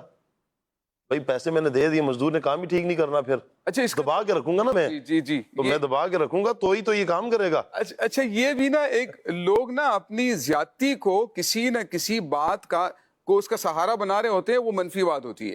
ابھی میں آ رہا تھا، راستے میں نے ایک جگہ سے شاہ سے فروٹ خریدا. راستے میں نے ایک جگہ سے فروٹ خریدا، ٹھیک ہے. تو وہ تھوڑے پیسے زیادہ مانگ رہا تھا، لیکن چیز اس کی اچھی تھی. تو میں نے کہا یار کم کرو، تو اس نے کہا کم نہیں ہوں گے، اتنے ہی پیسے ہوں گے. میں نے کہا چلو ٹھیک ہے لے لو. اچھا وہ بات پر بات چلی نا، تو اس نے کہا ہم یہ خراب چیز اس میں نہیں ڈالتے، اچھی چیز آپ کو دیتے ہیں. صحیح. تو میں نے کہا یار خراب ڈال دیتے ہیں تو ظاہر ہے وہ گناہ ہوگا. آپ بغیر ایپ بتائے چیز آپ دے دیتے ہیں بیچارے کسٹمر کو. وہ کہتا ہے، اب دیکھیں اس کا جواز وہی کہتا ہے کہ بھائی کسٹمر ہمیں خود مجبور کرتا ہے. استغفر اللہ. کسٹمر ہمیں خود مجبور کرتا ہے کہ ہم اس کے اندر ایپ والی چیز ڈالیں. میں نے کہا کیسے؟ اس نے کہا دیکھیں، اچھا ایک حد تک اس کی بات درست تھی لیکن کلیتاً درست نہیں تھی. وہ کہنے لگا پیسے جو ہے 260 روپے بنتے ہیں، 250 روپے دے کے چلے جاتے ہیں. جی. اب وہ غلط کر رہا ہے. اگر کوئی شخص ایک دو غلط کر رہے ہیں، اس کا مطلب یہ تو نہیں کہ آپ 2-3 چیزیں اس کے اندر ایپ والی ڈال دیں، داخل کر دیں. تو یہی والی بات ہے، اگر کوئی شخص آپ کا کام ادھورا چھوڑ کر جا رہا ہے تو اس نے اللہ کو جواب دینا ہے. لیکن اس کا مطلب یہ تو نہیں ہے نا کہ آپ کسی مزدور کی مزدوری روک لیں. ہاں اس نے 1 دن کی دیہاڑی کا کام کر لیا ہے، کل آئے نہ آئے آپ اس کی 1 دن کی مزدور اس کو دے دیجئے. اگر آپ کی دیہاڑی پہ کام اس کے ساتھ طے ہوا ہے، اس کی 1 دن کی دیہاڑی اس کو دے دیجئے. تو جو غلط کرنے والا ہے اس کو اللہ پاک کی بارگاہ میں حساب پیش کرنا ہے.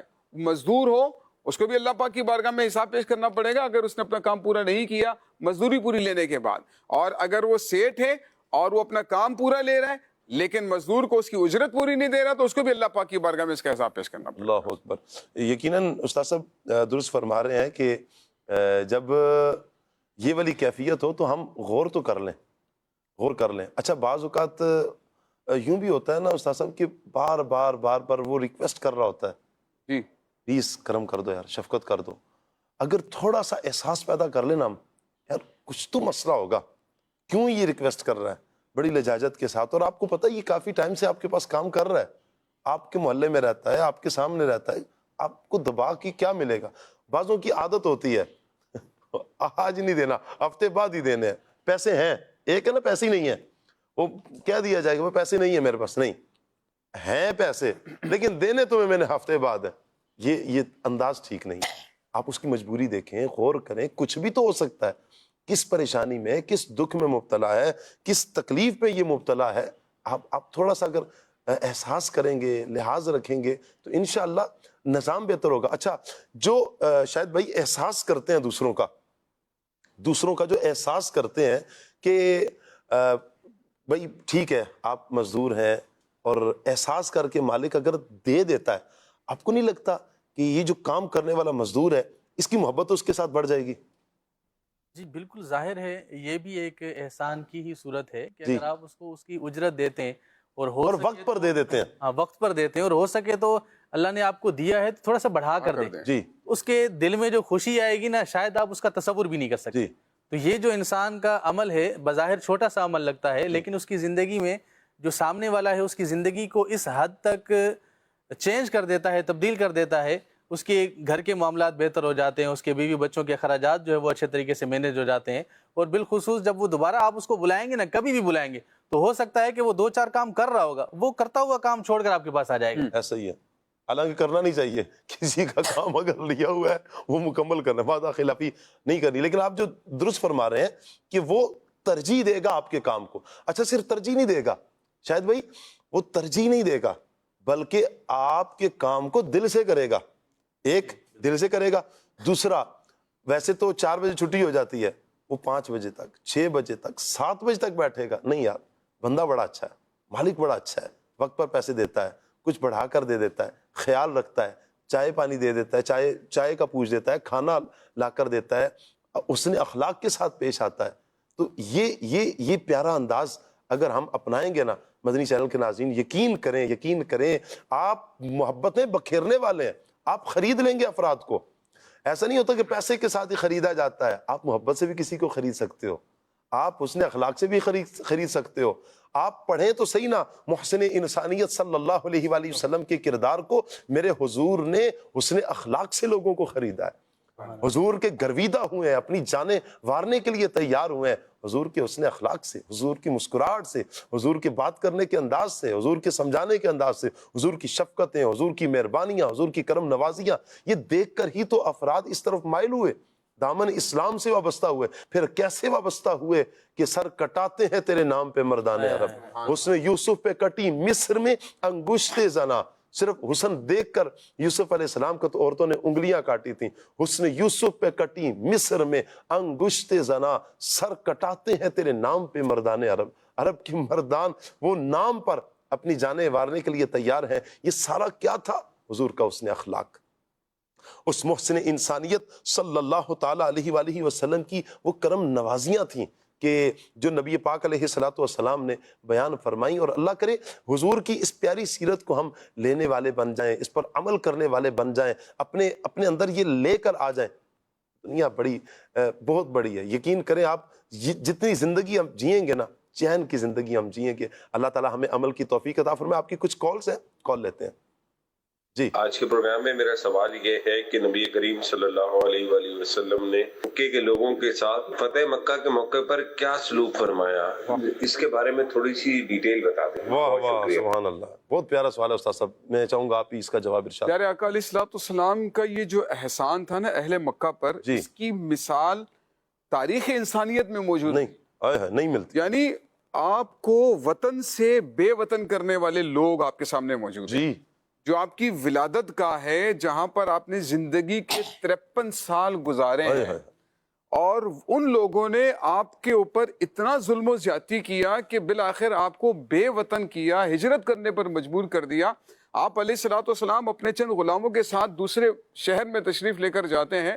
وہاں الحمدللہ اللہ پاک اسلام کو مزید عروج اور ترقی دیتا ہے، اور چند ہی سالوں کے بعد اللہ پاک نے اسلام کو اتنی قوت اور طاقت عطا فرما دی کہ آقا علیہ الصلوۃ والسلام اسی مکہ میں تشریف لے کر آتے ہیں جس اہل مکہ نے آپ کو بے وطن کیا. آقا علیہ الصلوۃ والسلام اپنے غلاموں کے ساتھ تشریف لے کر آ رہے ہیں، اور اتنا بڑا لشکر ہے کہ جو سامنے والے لوگ ہیں جنہوں نے آپ کو بے وطن کیا تھا، ان کے پاس مقابلے کی طاقت نہیں تھی، ان کے اندر اتنی جرت نہیں تھی کہ وہ آپ سے مقابلہ کر سکتے. اور نبی کریم علیہ الصلوۃ والسلام بہت خوبصورت، بڑا عظیم الشان اپنا جب لشکر لے کر تشریف لے کر آتے ہیں تو لوگ جو ہے آگے پیچھے منہ چھپاتے پھر رہے ہیں، اور اب وہ اس انتظار میں ہیں کہ پتہ نہیں ہم سے کیا انتقام لیا جائے گا، پتہ نہیں ہم سے کیا بدلہ لیا جائے گا، پتہ نہیں ہم سے کیا کیا جائے گا. آقا علیہ الصلوۃ والسلام تشریف لے کر آئے، اور نبی کریم صلی اللہ تعالی علیہ وآلہ وسلم نے ان کو 2-3 آپشن عطا فرمائے. اور آقا علیہ الصلوۃ والسلام نے ارشاد فرمایا، آج تمہارے لیے ہمارا وہی اعلان ہے جو یوسف علیہ السلام نے اپنے بھائیوں کے لیے فرمایا تھا، لا تثریب علیکم اليوم، آج تم سے کوئی بدلہ نہیں لیا جائے گا، آج تمہیں معاف کر دیا جائے گا. جو خانہ کعبہ میں حرم پاک میں چلا جائے، جو حضرت ابو سفیان رضی اللہ تعالیٰ عنہ کے گھر پہ چلا جائے، اس کے لیے امان ہے، تم سے کوئی بدلہ نہیں لیا جائے گا، آج تم سب کو معاف کیا جا رہا ہے. تو حضور جان عالم صلی اللہ تعالیٰ علیہ وآلہ وسلم نے اہل مکہ کو معاف فرمایا، اور اپنی اسی صفت کا اظہار نبی کریم علیہ الصلوۃ والسلام نے فرمایا شاہ صاحب، جس کا اللہ پاک نے قرآن کریم میں فرمایا. اور حضور علیہ الصلوۃ والسلام کے احسانات کو کتنے خوبصورت انداز پر قرآن کریم کی آیت بیان کرتی ہے، لَقَدْ جَاءَكُمْ رَسُولٌ مِّنْ أَنفُسِكُمْ عَزِيزٌ عَلَيْهِ مَا عَنِتُّمْ حَرِيصٌ عَلَيْكُمْ بِالْمُؤْمِنِينَ رَءُوفٌ رَحِيمٌ. سبحان اللہ. یعنی 2 چیزوں کا ذکر ہے احسان کی بنیاد جن پر ہوتی ہے. ایک ہی ہوتی ہے کہ کوئی آپ کو تکلیف سے بچا لے، اور دوسرا یہ ہے کہ کوئی آپ کو کوئی نعمت دے دے، کوئی تحفہ دے دے، کوئی انعام دے دے، کوئی آپ کو کسی چیز سے نواز دے جس کا آپ مستحق نہ بھی ہو، آپ کو اس سے نواز دے. تو یہ احسان ہوتا ہے. 2 چیزوں پر بنیادی طور پر احسان کی بنیاد ہے.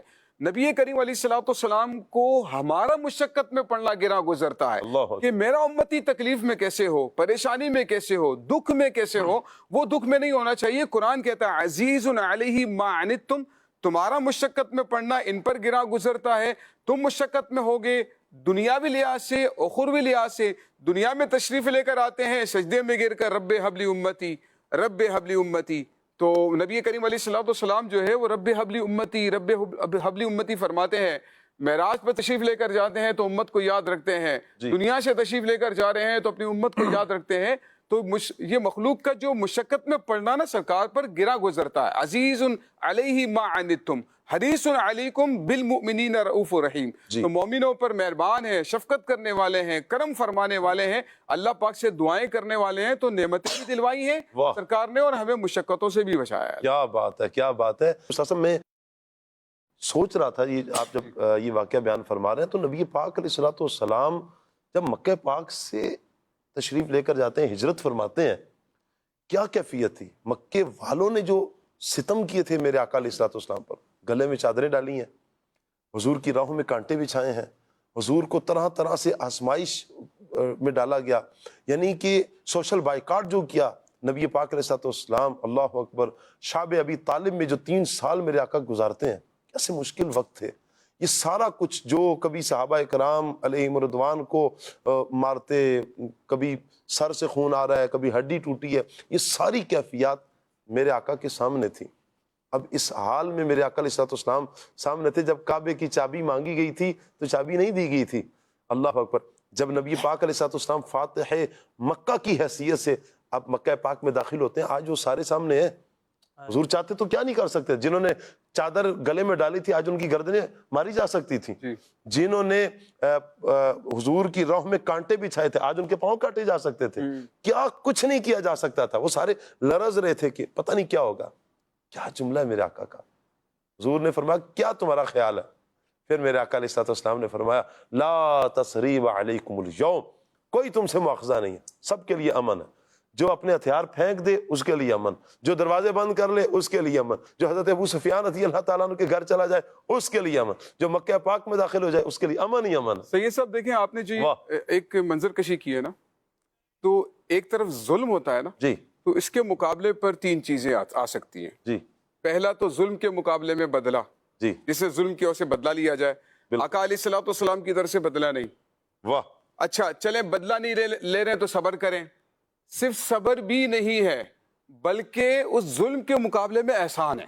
واہ، آپ یہ دیکھیں ذرا، کیا بات ہے۔ ظلم کے مقابلے میں یا تو بدلہ لیں گے جی، یا پھر صبر کریں گے، 2 ہی چیزیں زیادہ سے زیادہ ہو سکتی ہیں۔ جی، آقا علیہ الصلوۃ والسلام ظلم کے مقابلے میں بدلہ نہیں لے رہے، صرف صبر نہیں کر رہے بلکہ ظلم کرنے والے پر بھی احسان کر رہے ہیں۔ کیا بات، وہ کہتے ہیں نا گالیاں دیتا ہے کوئی تو دعا دیتے ہیں، واہ واہ، یعنی کوئی ایک طرف آدمی گالیاں دے رہا ہے، جی، وہ سامنے گالی دینا تو درکنار، چپ ہونا تو درکنار، اس کو دعا دے رہے ہیں۔ تو گالیاں دیتا ہے کوئی تو دعا دیتے ہیں، سبحان اللہ، دشمن آ جائے تو چادر بھی بچھا دیتے ہیں، چادر بھی اتنا بچھا خوبصورت دیتے ہیں۔ انداز۔ سبحان اللہ، سبحان اللہ۔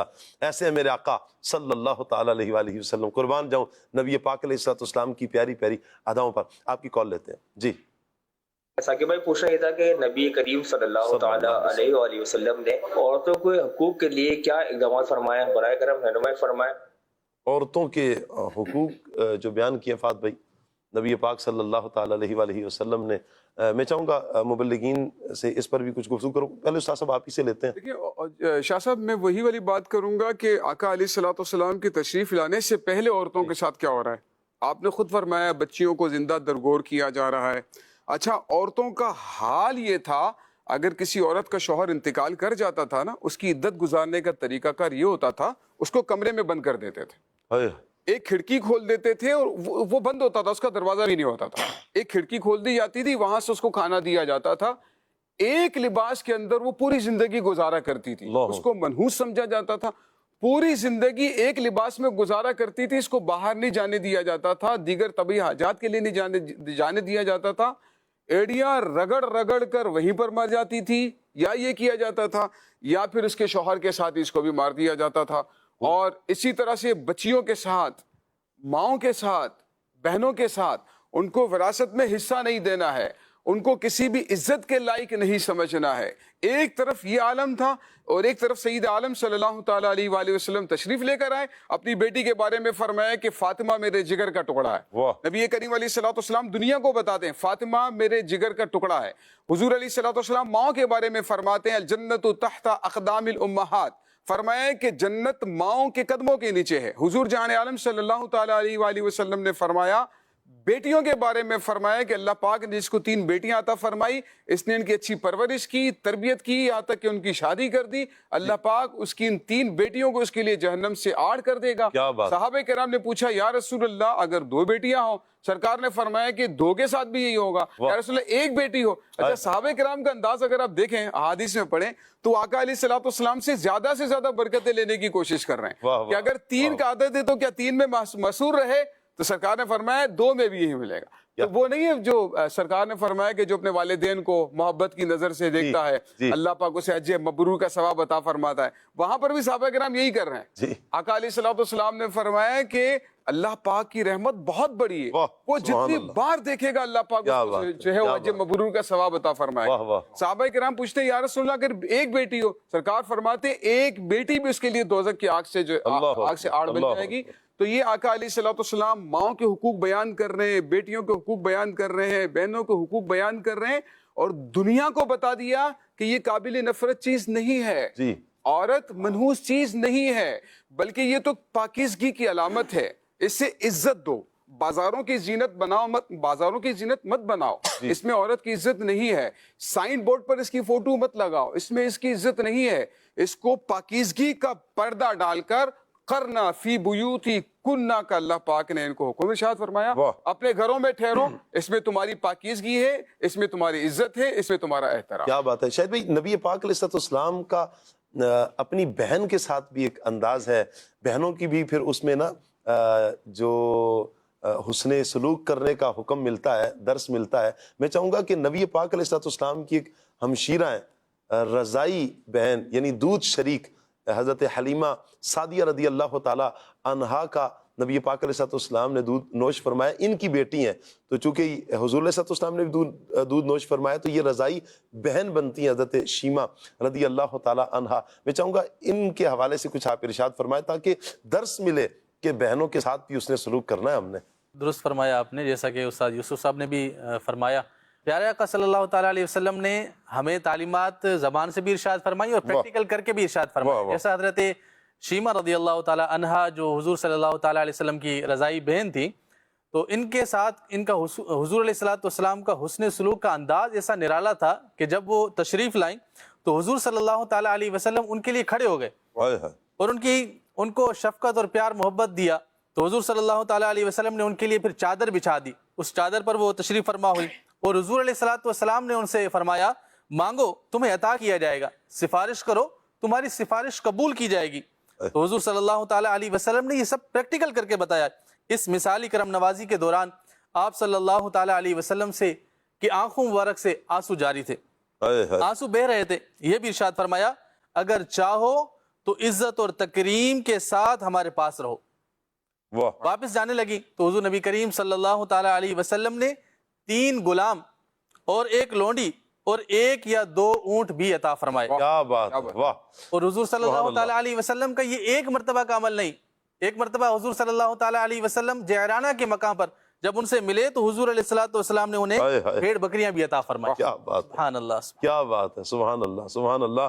نبی پاک علیہ السلام عملاً کر کے بتا رہے ہیں کہ اپنی بہنوں کے ساتھ تمہارا انداز کیا ہونا چاہیے، کیا سلوک ہونا چاہیے۔ اللہ کرے کہ ہم نبی پاک صلی اللہ تعالیٰ علیہ وآلہ وسلم کی ان اداؤں کو لے لیں، خدا را اپنی بہنوں کو مقام دیں، عزت دیں۔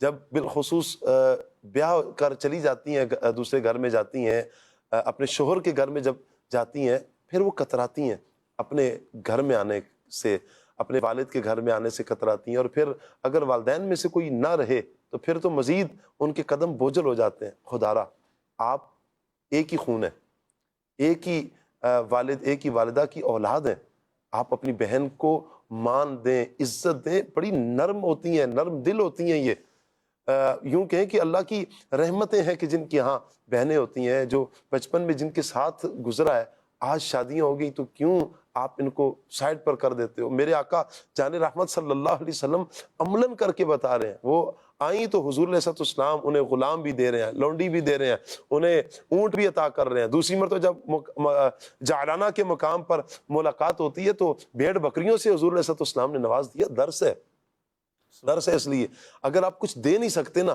حسن اخلاق تو دے سکتے ہیں نا، اچھے انداز میں اپنی بہن سے بات تو کر سکتے ہیں. یہ بھی نہیں ہو سکتا ہم سے کہ ہم اپنی بہن سے اچھے انداز میں بات کر سکیں. اتنا تو کرنا ہی چاہیے نا ہمیں. ان کو بلائیں، انہیں کسی غمی میں خوشی میں ان کو یاد رکھیں. وہ فیل کرتی ہیں بہنیں کہ یہ ہمیں شادیوں پہ اب نہیں بلایا جاتا، عید پہ ہمیں نہیں بلایا جاتا. ہمارے یہاں تو شب برات پہ بالخصوص استاد صاحب جو شب برات آتی ہے اس پہ تو خصوصیت کے ساتھ بہنوں کو بلایا جاتا ہے، دعوت کا اہتمام کیا جاتا ہے. تو جہاں جہاں جس طرح کا انداز ہے، انداز اپنائیں، اپنے بہنوں کے ساتھ حسن سلوک کریں گے انشاءاللہ. ان کے دل سے بھی دعائیں لیں گے آپ دیکھیں گے انشاءاللہ آپ کی بہن کے دل سے نکلنے والی دعا آپ کو کیسا رنگ لاتی ہے، آپ کو کیسا سرخرو کرتی ہے. اللہ برکت عطا فرمائے. ایک اور کال لیتے ہیں. پروگرام کھلے عام صلی اللہ کہتے کہتے بہت اچھا چل رہا ہے. میرا شاہ صاحب سے یہ سوال ہے کہ مجھے یہ بتا دیں کہ نبی کریم صلی اللہ علیہ وسلم نے غلاموں کے ساتھ کیا حسن سلوک فرمایا؟ غلاموں کے ساتھ حسن سلوک کے حوالے سے ابھی ماشاءاللہ استاد صاحب نے بیان بھی فرما دیا کہ غلاموں کی کیفیت کیا تھی، اور پھر جب ان کو آزاد کرنے کا میرے آقا علیہ السلام نے کرم فرمایا، اور آج پھر ہم دیکھتے ہیں غلامیت کا دور ختم ہوا ہے اور آج بحمد اللہ تعالی آزاد ہیں، افراد آزاد ہیں. یہ میرے آقا علیہ السلام کا غلاموں پر احسان تھا کہ جس وقت ان کی کوئی وقت نہیں تھی، میرے آقا علیہ السلام نے ان کو مان دیا، ان کو عزت دی. اگلی کال لیتے ہیں. میرا سوال یہ ہے، یتیموں کے حق کے بارے میں نبی کریم صلی اللہ علیہ وسلم کی کیا تعلیمات ہیں؟ سبحان اللہ. استاد صاحب یتیموں کے حوالے سے کچھ ارشاد فرمائیں کہ نبی پاک علیہ السلام کی یتیموں پر بھی بڑے احسانات ہیں. پیارے آقا صلی اللہ تعالیٰ علیہ وآلہ وسلم کے اس طبقے پر بھی احسانات. کیا بات. اچھا، یہ طبقہ بھی بہت زیادہ جو ہے وہ ظلم و زیادتی کا شکار تھا. ہوتا یہ تھا کہ جب کوئی یتیم ہوتا، کسی کا باپ انتقال کر جاتا، چھوٹے بچے ہوتے تھے، تو جو اثر و رسوخ والا مالدار پاورفل آدمی ہوتا تھا نا، تو وہ کہتا تھا میں اس کی کفالت کروں گا. اس کے مال پر، گھر پر قبضہ کر لیتا، اس آڑ میں کہ میں پرورش کروں گا، کفالت کروں گا اور قبضہ کر لیتا. اچھا، قبضہ کر لیتا. بچے کو کوئی مال نہیں دینا، کوئی پیسہ نہیں دینا، کوئی تعلیم تربیت نہیں کرنا، ان کو منحوس قرار دینا، ان کو دھتکارنا. تو اس طرح کے معاملات یتیموں کے ساتھ، بچوں کے ساتھ ہوا کرتے تھے. پیارے آقا صلی اللہ تعالیٰ علیہ وآلہ وسلم نے یہاں پر بھی اس طبقے پر بھی احسان فرمایا، اور آقا علیہ السلام نے فرمایا میں اور یتیم کی پرورش کرنے والا جنت میں اس طرح سے ہوں. سبحان اللہ. 2 انگلیوں کا اشارہ آقا علیہ السلام نے فرمایا کہ میں اور یتیم کی کفالت کرنے والا اس طرح سے ہوں گے. پیارے آقا علیہ السلام کا یہ بھی فرمان ملتا ہے کہ یتیم کے سر پر جو شفقت کے ساتھ ہاتھ پھیرتا ہے، اس کے ہاتھ کے نیچے جتنے بال آتے ہیں، اللہ پاک ہر بال کے بدلے میں اس کو نیکی عطا فرماتا. سبحان اللہ. ایک یتیم کے ساتھ ایک دور رسالت میں بڑا عجیب واقعہ ہوا. ابو جہل نے بھی اس طرح سے کیا. ایک یتیم بچہ تھا، اس کے مال پہ قبضہ کر لیا، اس کو اس کا حصہ نہیں دے رہا تھا، کافی پریشان تھا. آقا علیہ السلام لوگوں نے کہا بھائی تم نبی کریم علیہ السلام کے پاس چلے جاؤ. آقا علیہ السلام کی بارگاہ میں حاضر ہوا. سرکار نے فرمایا کیا ہوا؟ اس نے کہا میرے ساتھ ایسے ایسے معاملہ ہوا ہے، میرا مال پر بھی اس نے قبضہ کر لیا ہے اور مجھے اس میں سے حصہ بھی نہیں دیتا ہے، میرے حقوق ادا نہیں کرتا. سرکار نے فرمایا چلو میرے ساتھ. آقا علیہ السلام اس کے ہاتھ پکڑ کر ابو جہل کے دروازے پہ تشریف لے کر گئے. کیا بات. اچھا، اس یتیم کو سرکار کے پاس بھیجنے والے کفار مکہ. صحیح. ٹھیک ہے. اب انہوں نے کہا اب مزہ آئے گا دیکھنے کا ہے. اس نے دینا کوئی نہیں ابو جہل نے، اور اس کے ساتھ معاذ اللہ وہ یہ ذہن بنا کر بیٹھے ہیں کہ وہ سرکار کے ساتھ کوئی بدتمیزی معاذ اللہ کر لے گا تو ہمیں مزہ آئے گا، اچھا ہو جائے گا. اچھا، آقا علیہ السلام نے فرمایا چلو میرے ساتھ. سرکار نے اس کا یتیم کا ہاتھ پکڑا، ابو جہل کے دروازے پر تشریف لے کر گئے. دروازہ بجایا، ابو جہل باہر آیا. اب کفار مکہ چھپ چھپ کر دیکھ رہے ہیں کہ بھئی اب کچھ ہونے والا ہے، مزہ آئے گا. اس نے دروازہ کھولا نا، آقا علیہ السلام کو دیکھ کر پوچھتا کیا ہوا؟ سرکار نے فرمایا اس یتیم کا تم مال کیوں نہیں دیتے ہو؟ اس کا مال اس کو دو. اس نے کہا حضور میں ابھی لے کر آتا ہوں. فوراً یعنی کہ غیر یقینی صورتحال ہے نا. جی اندر گیا, یتیم کا مال اٹھا کر جو ہے یتیم کے ہاتھ میں دے دیا لا کر. آقا علیہ الصلوۃ والسلام کے ساتھ یتیم خوش خوش وہاں سے چلا جاتا ہے. تو اب جو ہے وہ جب وہ یہ معاملہ ہو گیا, یتیم خوش ہو کے چلا گیا, آقا علیہ الصلوۃ والسلام تشریف لے کر گئے. کفار آئے ابو جہل کے پاس اور کہنے لگے کہ بھئی یہ کیا ہو گیا ہے, تو تو بالکل ہی غیر یقینی صورتحال کے اندر تھا, ہم نے تو کہا تھا کہ تو بڑا سخت جواب دے گا, لیکن تو نے سارا مال اٹھا کر دے دیا. اس نے کہا کہ میں نے دیکھا ایک غیبی طور پر بہت بڑا نیزہ تھا جو مجھے مارنے کے لیے تیار کھڑا تھا, مجھے لگ رہا تھا کہ میں نے تھوڑی سی بھی کوئی آواز نکالی ان کے خلاف وہ میرے سینے کو چھلنی کر دے گا. اللہ اکبر. اللہ بولا تمہیں نظر نہیں آ رہا تھا, مجھے نظر آ رہا تھا, اسی لیے میں نے خاموشی کے ساتھ اپنی جان بچانے کے لیے اس بچے کا مال اس کے حوالے کر دیا. ایک روایت میں میرے آقا علیہ الصلوۃ والسلام نے فرمایا جس میں یتیم بچہ رہتا ہے اور اس کی اچھے انداز میں کفالت کی جاتی ہے, حضور نے اچھا گھر اسے فرمایا, اور برا گھر اسے فرمایا کہ جس میں یتیم تو رہے لیکن اس کی عزت نہ کی جاتی ہو, اسے رسپیکٹ نہ دی جاتی ہو, اسے برا گھر کہا گیا. او کما قال علیہ الصلوۃ والسلام. لہٰذا اگر کوئی یتیم ہماری نظر میں ہو, ہمارے رشتہ داروں میں ہو, حسن اخلاق یہی سمجھ لیں کہ یہی ہمارا ایک بچہ زیادہ ہے نا. آپ ایک بچے کی کفالت اپنے ذمے میں لے لیتے ہیں, اگر کسی کے 2-3 بچے یتیم ہیں تو آپ کچھ نہ کچھ اس کی ہیلپ کرتے رہیں گے. یقین کریں, میں آپ کو کیا بتاؤں کہ میرے آقا جان رحمت صلی اللہ علیہ وسلم کی کرم نوازیاں کس قدر دوڑ کر آپ کے پاس پہنچیں گی, حضور کا کرم, حضور کی مہربانیاں آپ کو کیسے اپنی حصار میں لیتی ہیں. تو یوں بھی اللہ کے رحمت پانے کے لیے, نبی پاک علیہ الصلوۃ والسلام کی میٹھی نگاہیں پانے کے لیے یہ عمل بھی کیجیے, انشاءاللہ اس کی برکتیں بھی ہمیں ضرور ملیں گی. کال لیتے ہیں. میرا پروگرام میں یہ سوال ہے کہ حضور نبی کریم صلی اللہ تعالی علیہ وآلہ وسلم نے ہجرت کے وقت انصار اور مہاجرین کے درمیان کون سا رشتہ قائم فرمایا تھا, اس حوالے سے ہماری رہنمائی فرمائیے گا. کیا بات ہے جی. نبی پاک صلی اللہ تعالی علیہ وآلہ وسلم نے ان مہاجرین اور انصار کے درمیان بھائی بھائی کا رشتہ قائم کیا, انہیں بھائی بنایا تھا. اللہ اکبر. اور پھر اس رشتے کا اظہار دیکھیں, انصار صحابہ مہاجرین سے آ کر کہتے ہیں یہ 2 گھر ہیں, ان میں سے جو تمہیں پسند ہے وہ لے لو. یعنی اپنے مال سامنے رکھا, کہا یہ آدھا مال آپ رکھ لیں, آدھا میں رکھ لیتا ہوں. جو کچھ بھی تھا انہوں نے کہا کہ یہ اتنا ہے آپ رکھ لیں. لیکن دوسری طرف خوددار تھے صحابہ اکرام, انہوں نے کہا ہمیں بازار کا راستہ بتائیں, ہم کما لیں گے. نبی پاک علیہ السلام نے بھائی بھائی بنایا, اور پھر صحابہ اکرام نے بازار کا راستہ دیکھا, اور پھر جو مہاجرین صحابہ اکرام تھے انہوں نے محنت کی اور پھر کمایا, اور پھر اللہ تعالیٰ نے ان کے لیے بھی ایسے معاملات فرمائے کہ اللہ تعالیٰ نے ان کو بھی مال عطا کر دیا. لیکن جو رشتہ قائم کیا وہ بھائی بھائی کا رشتہ میرے آقا علیہ السلام نے قائم کیا. سبحان اللہ. اگلی کال لیتے ہیں. محمد محسن قریشی ڈیرہ اسماعیل خان سے عرض گزار ہوں, خان اسلامی بھائیوں سے یہ کلام سنوا دیں. واہ کیا مرتبہ ہے, بہت ہے بالا تیرا. مرحبا جی. آمین آمین و ایاک. اللہ آپ کو سلامت رکھے. ایک اور کال لیتے ہیں. فاطمہ تاریہ ہے, میں جنانوں سے بات کر رہی ہوں, مجھے یہ کلام سنا دیں. یا رب سوئے مدینہ مستانہ بن کے جاؤں, اس شمع دو جہاں کا پروانہ بن کے جاؤں, فیضان اعلی حضرت جاری رہے گا. کیا بات ہے, کیا بات ہے. اللہ آپ کو سلامت رکھے جی. انشاءاللہ کلام کی فرمائش بڑھاتے ہیں آگے, اور ہمارے فیض یاب بھائی تک پہنچ چکی ہے. اللہ سلامت رکھے آپ کو. اگلی کال دیجیے جی.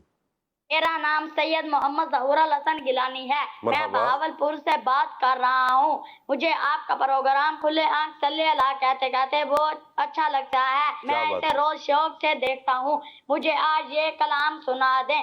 یہ کہتی تھی گھر گھر میں جا کے حلیمہ, میرے گھر میں خیر الورا آ گئے ہیں. جزاک اللہ. آمین آمین آمین. بہت شکریہ آپ کا سید صاحب. اللہ سلامت رکھے آپ کو. اگلی کال دیجیے. میرا نام مصطفیٰ تارا, میں خسرا شاہ ممکن سے بات کر رہی ہوں. مجھے کلام سنا دے. سوچتا ہوں میں وہ گھڑی. کیا بات ہے جی آپ کی. اللہ سلامت رکھے آپ کو. ایک اور کال لیتے ہیں. میرا نام فاطمہ ہے, میں لاہور سے بات کر رہی ہوں. شاہ صاحب آپ کا کیا حال ہے؟ نور والو آئے سنا دیں. جزاک اللہ خیرا. آمین آمین. بہت شکریہ آپ کا. اللہ سلامت رکھے آپ کو.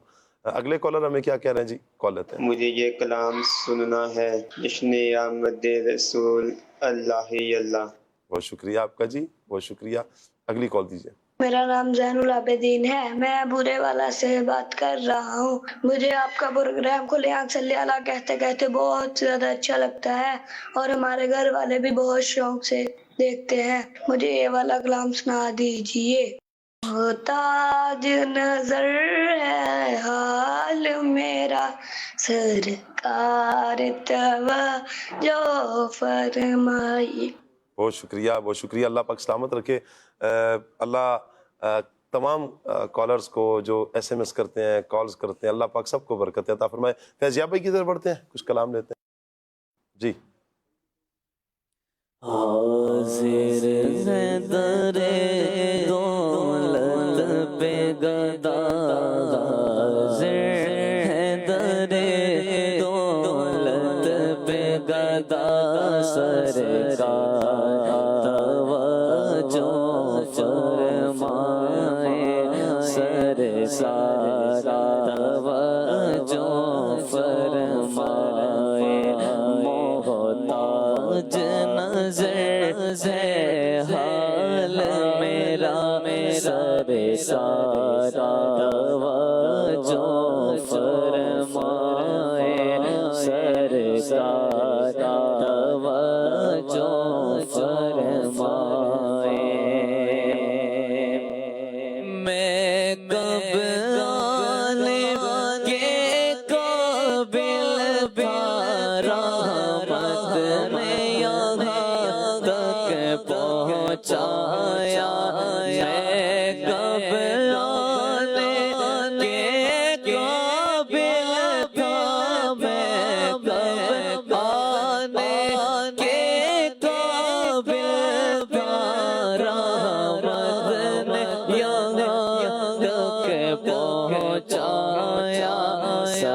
سرکار بے تن من جان فدا، سرکار بے تن من جان فدا، سرکار توجہ فرمائے، سرکار توجہ فرمائے.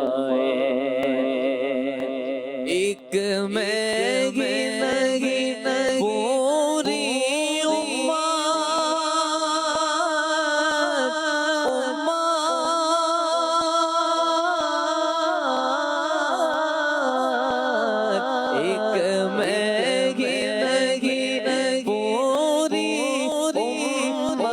ساری دنیا ساری خلقت کرتی ہے رستہ رحمت کا سرکار توجہ فرمائے سرکار توجہ فرمائے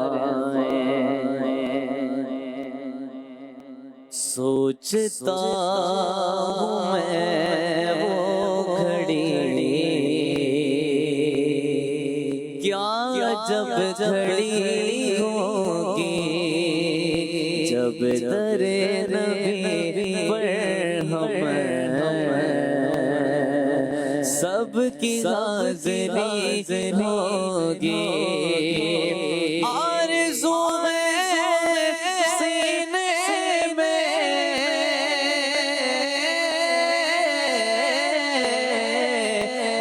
گھر بنے مدینے میں آرزو سینے میں گھر بنے مدینے میں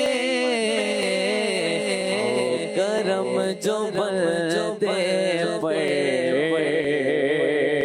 بلدہ پروری ہوگی جب در نبی پر ہم سب کی حاضری ہوگی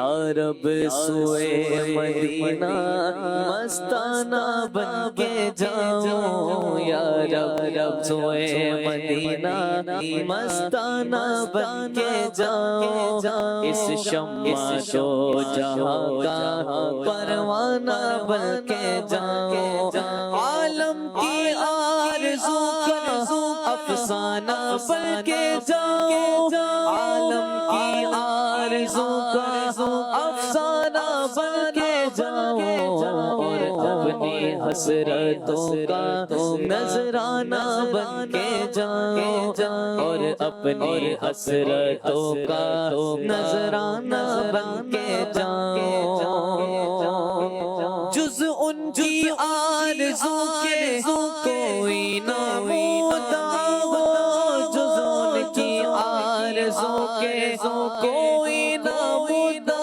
ہو، دنیا کی ہر طلب سے دنیا کی ہر طلب سے بیگانہ بن کے جاؤں، یا رب سوئے مدینہ مستانہ بن کے جاؤں، اس شمع دو جہاں کا پروانہ بن کے جاؤں۔ نبی پاک صلی اللہ تعالیٰ علیہ وآلہ وسلم کے بتائے ہوئے طریقہ کار کے مطابق اللہ پاک ہمیں اپنی زندگی گزارنے کی توفیق عطا فرمائے۔ مدنی چینل کے ناظرین، ہم ٹاپک کی طرف آتے ہیں، محسن انسانیت صلی اللہ علیہ وآلہ وسلم۔ ہم نے پیارے آقا علیہ السلام کے احسانات بالخصوص جو انسانوں کے حوالے سے تھے، ہم نے یہ ذکر کیے ہیں، غلاموں پر میرے حضور کے احسان، بچوں پر، یتیموں پر، عورتوں پر، بہنوں پر، بیٹیوں پر، یہ احسانات ایک عام افراد پر جو مزدور کے لیے جو حقوق بیان کیے گئے، یہ سارے ہیں۔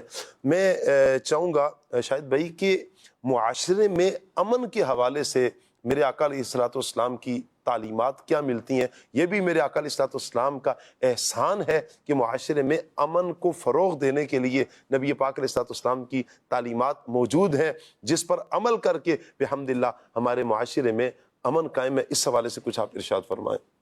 جی شاہ صاحب، بالکل معاشرے میں بندہ رہے اس کے لیے ضروری ہے کہ وہاں امن و امان بھی ہو جی، اور حضور سید عالم صلی اللہ تعالیٰ علیہ وآلہ وسلم نے امن و امان کو قائم کرنے کے لیے احادیث مبارکہ میں بہت سے مقامات پر ارشاد فرمایا ہے جی، اور امن انسان کی بقا ہے، اس کے بغیر انسان کا معاشرے میں دنیا میں رہنا بغیر امن کے مشکل ہو جاتا ہے۔ جی، دنیا میں پھلنے پھولنے کے لیے، رہنے کے لیے، اس کے لیے امن کے ساتھ رہنا ضروری ہے۔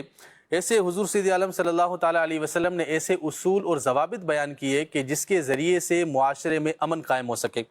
حضور سید عالم صلی اللہ تعالیٰ علیہ وسلم نے ارشاد فرمایا، تم میں سے کامل مومن وہ ہے کہ جس کی زبان اور ہاتھ سے دوسرا مسلمان محفوظ رہے۔ تو یہ امن کی ایک اعلیٰ مثال ہے کہ اس کے ذریعے سے معاشرے میں امن قائم کیا جائے گا۔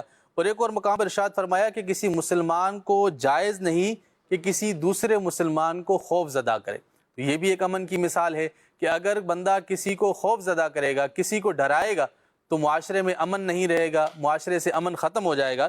حضرت سیدنا ابن ابی لیلہ رضی اللہ تعالی عنہ فرماتے ہیں، صحابہ کرام علیہم رضوان کا بیان ہے کہ وہ حضور سید عالم صلی اللہ تعالی علیہ وسلم کے ساتھ سفر پر تھے، تو ایک صحابی رضی اللہ تعالی عنہ آرام فرما ہو گئے، تو دوسرے صحابی رضی اللہ تعالی عنہ ان کے پاس گئے اور ان کے پاس رسی کو پھینکا، یعنی اس انداز سے رسی کو گھما کے رکھا کہ وہ سانپ نما لگا، تو جس کی وجہ سے وہ دوسرے صحابی رضی اللہ تعالیٰ عنہ اس رسی کے خوف سے ڈر گئے۔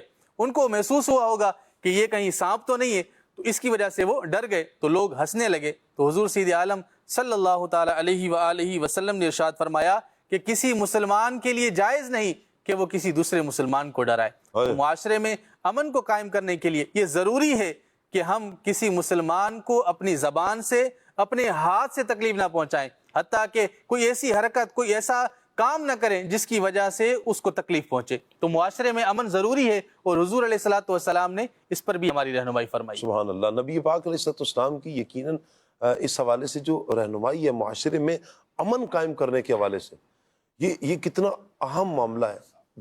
جس معاشرے میں امن قائم نہیں ہوتا، نہ وہاں عزتیں محفوظ ہوتی ہیں، نہ گھر محفوظ ہوتے ہیں، نہ کاروبار محفوظ ہوتے ہیں، آپ دیکھیں جس معاشرے میں امن کا بگاڑ ہے نا، پھر وہاں پر یوں کہیں کہ انسان نہیں بسیں گے، وہاں پر وہ ویران ہو جاتا ہے، یا یوں کہیں کہ وہاں سے چرند پرند بھی نکل جاتے ہیں، وہاں پر وہ بھی نہیں رہتے، اجڑ گیا نا سارا کچھ، کوئی رہ ہی نہیں رہا، تو ایسا اجڑتا ہے کہ وہاں پر پھر ختم ہو جاتا ہے، سب کچھ ختم ہو جاتا ہے، وہ قومیں برباد ہو جاتی ہیں جن کے معاشرے میں امن قائم نہیں ہوتا۔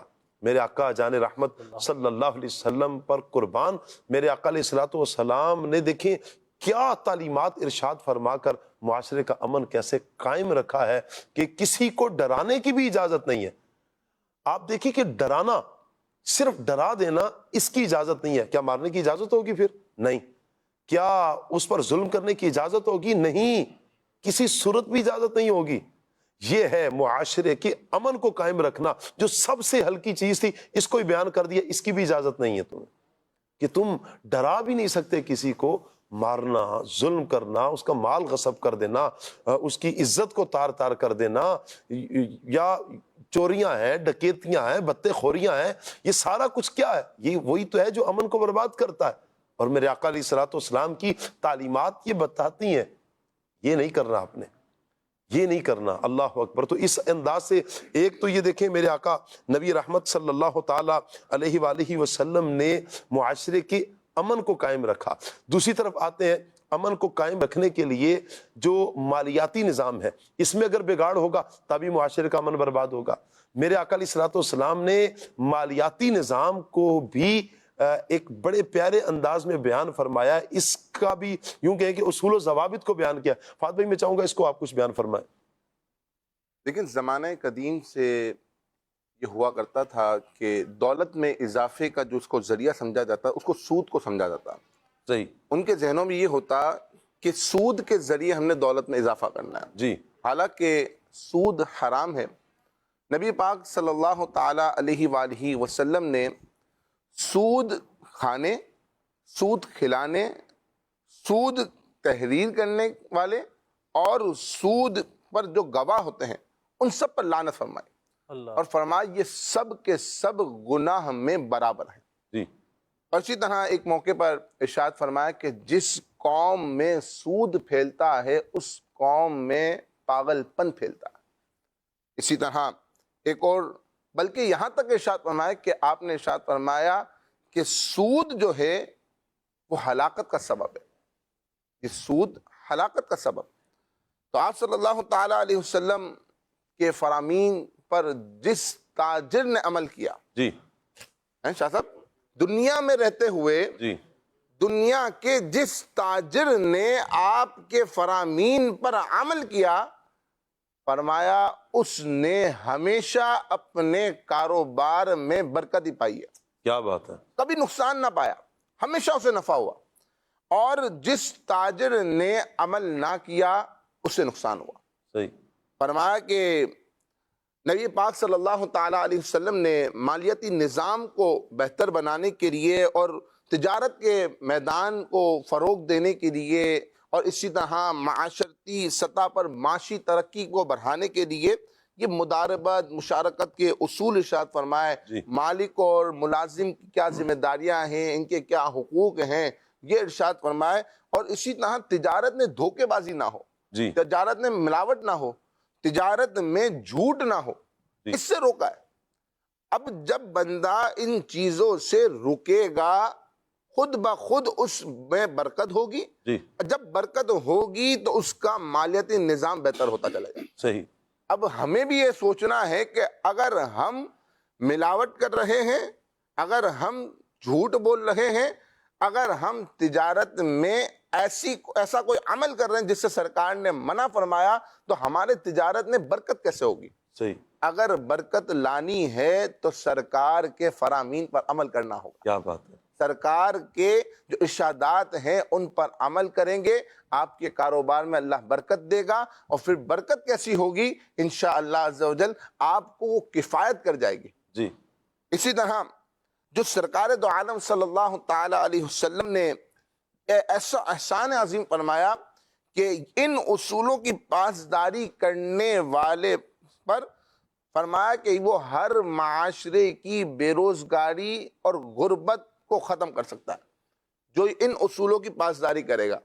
معاشرے کے ہر یعنی ان اصولوں پر عمل کرے گا جو ہے تو وہ معاشرے کی ہر طرح کی بے روزگاری سے اور جو ہے غربت کو اس سے ختم ہو جائے گی. تو لہٰذا ہمیں ان اصولوں کی پاسداری کرنی چاہیے. کیا بات ہے، کیا بات ہے.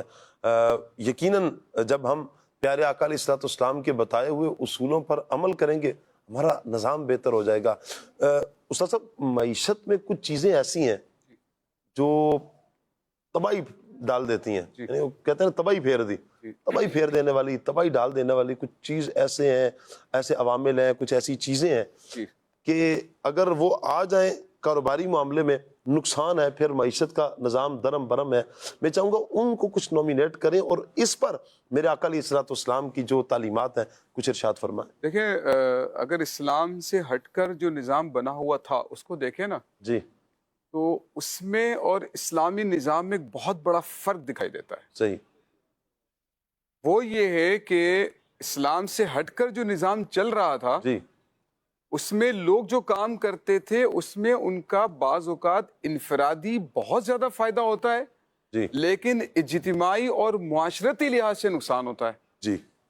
پرابلم یہ ہے کہ اس سسٹم کے تحت امیر تر ہوتا چلا جاتا ہے جی، اور غریب تر ہوتا چلا جاتا ہے، حتیٰ کہ غلامی کی زنجیریں اس کے پاؤں میں پڑ جاتی.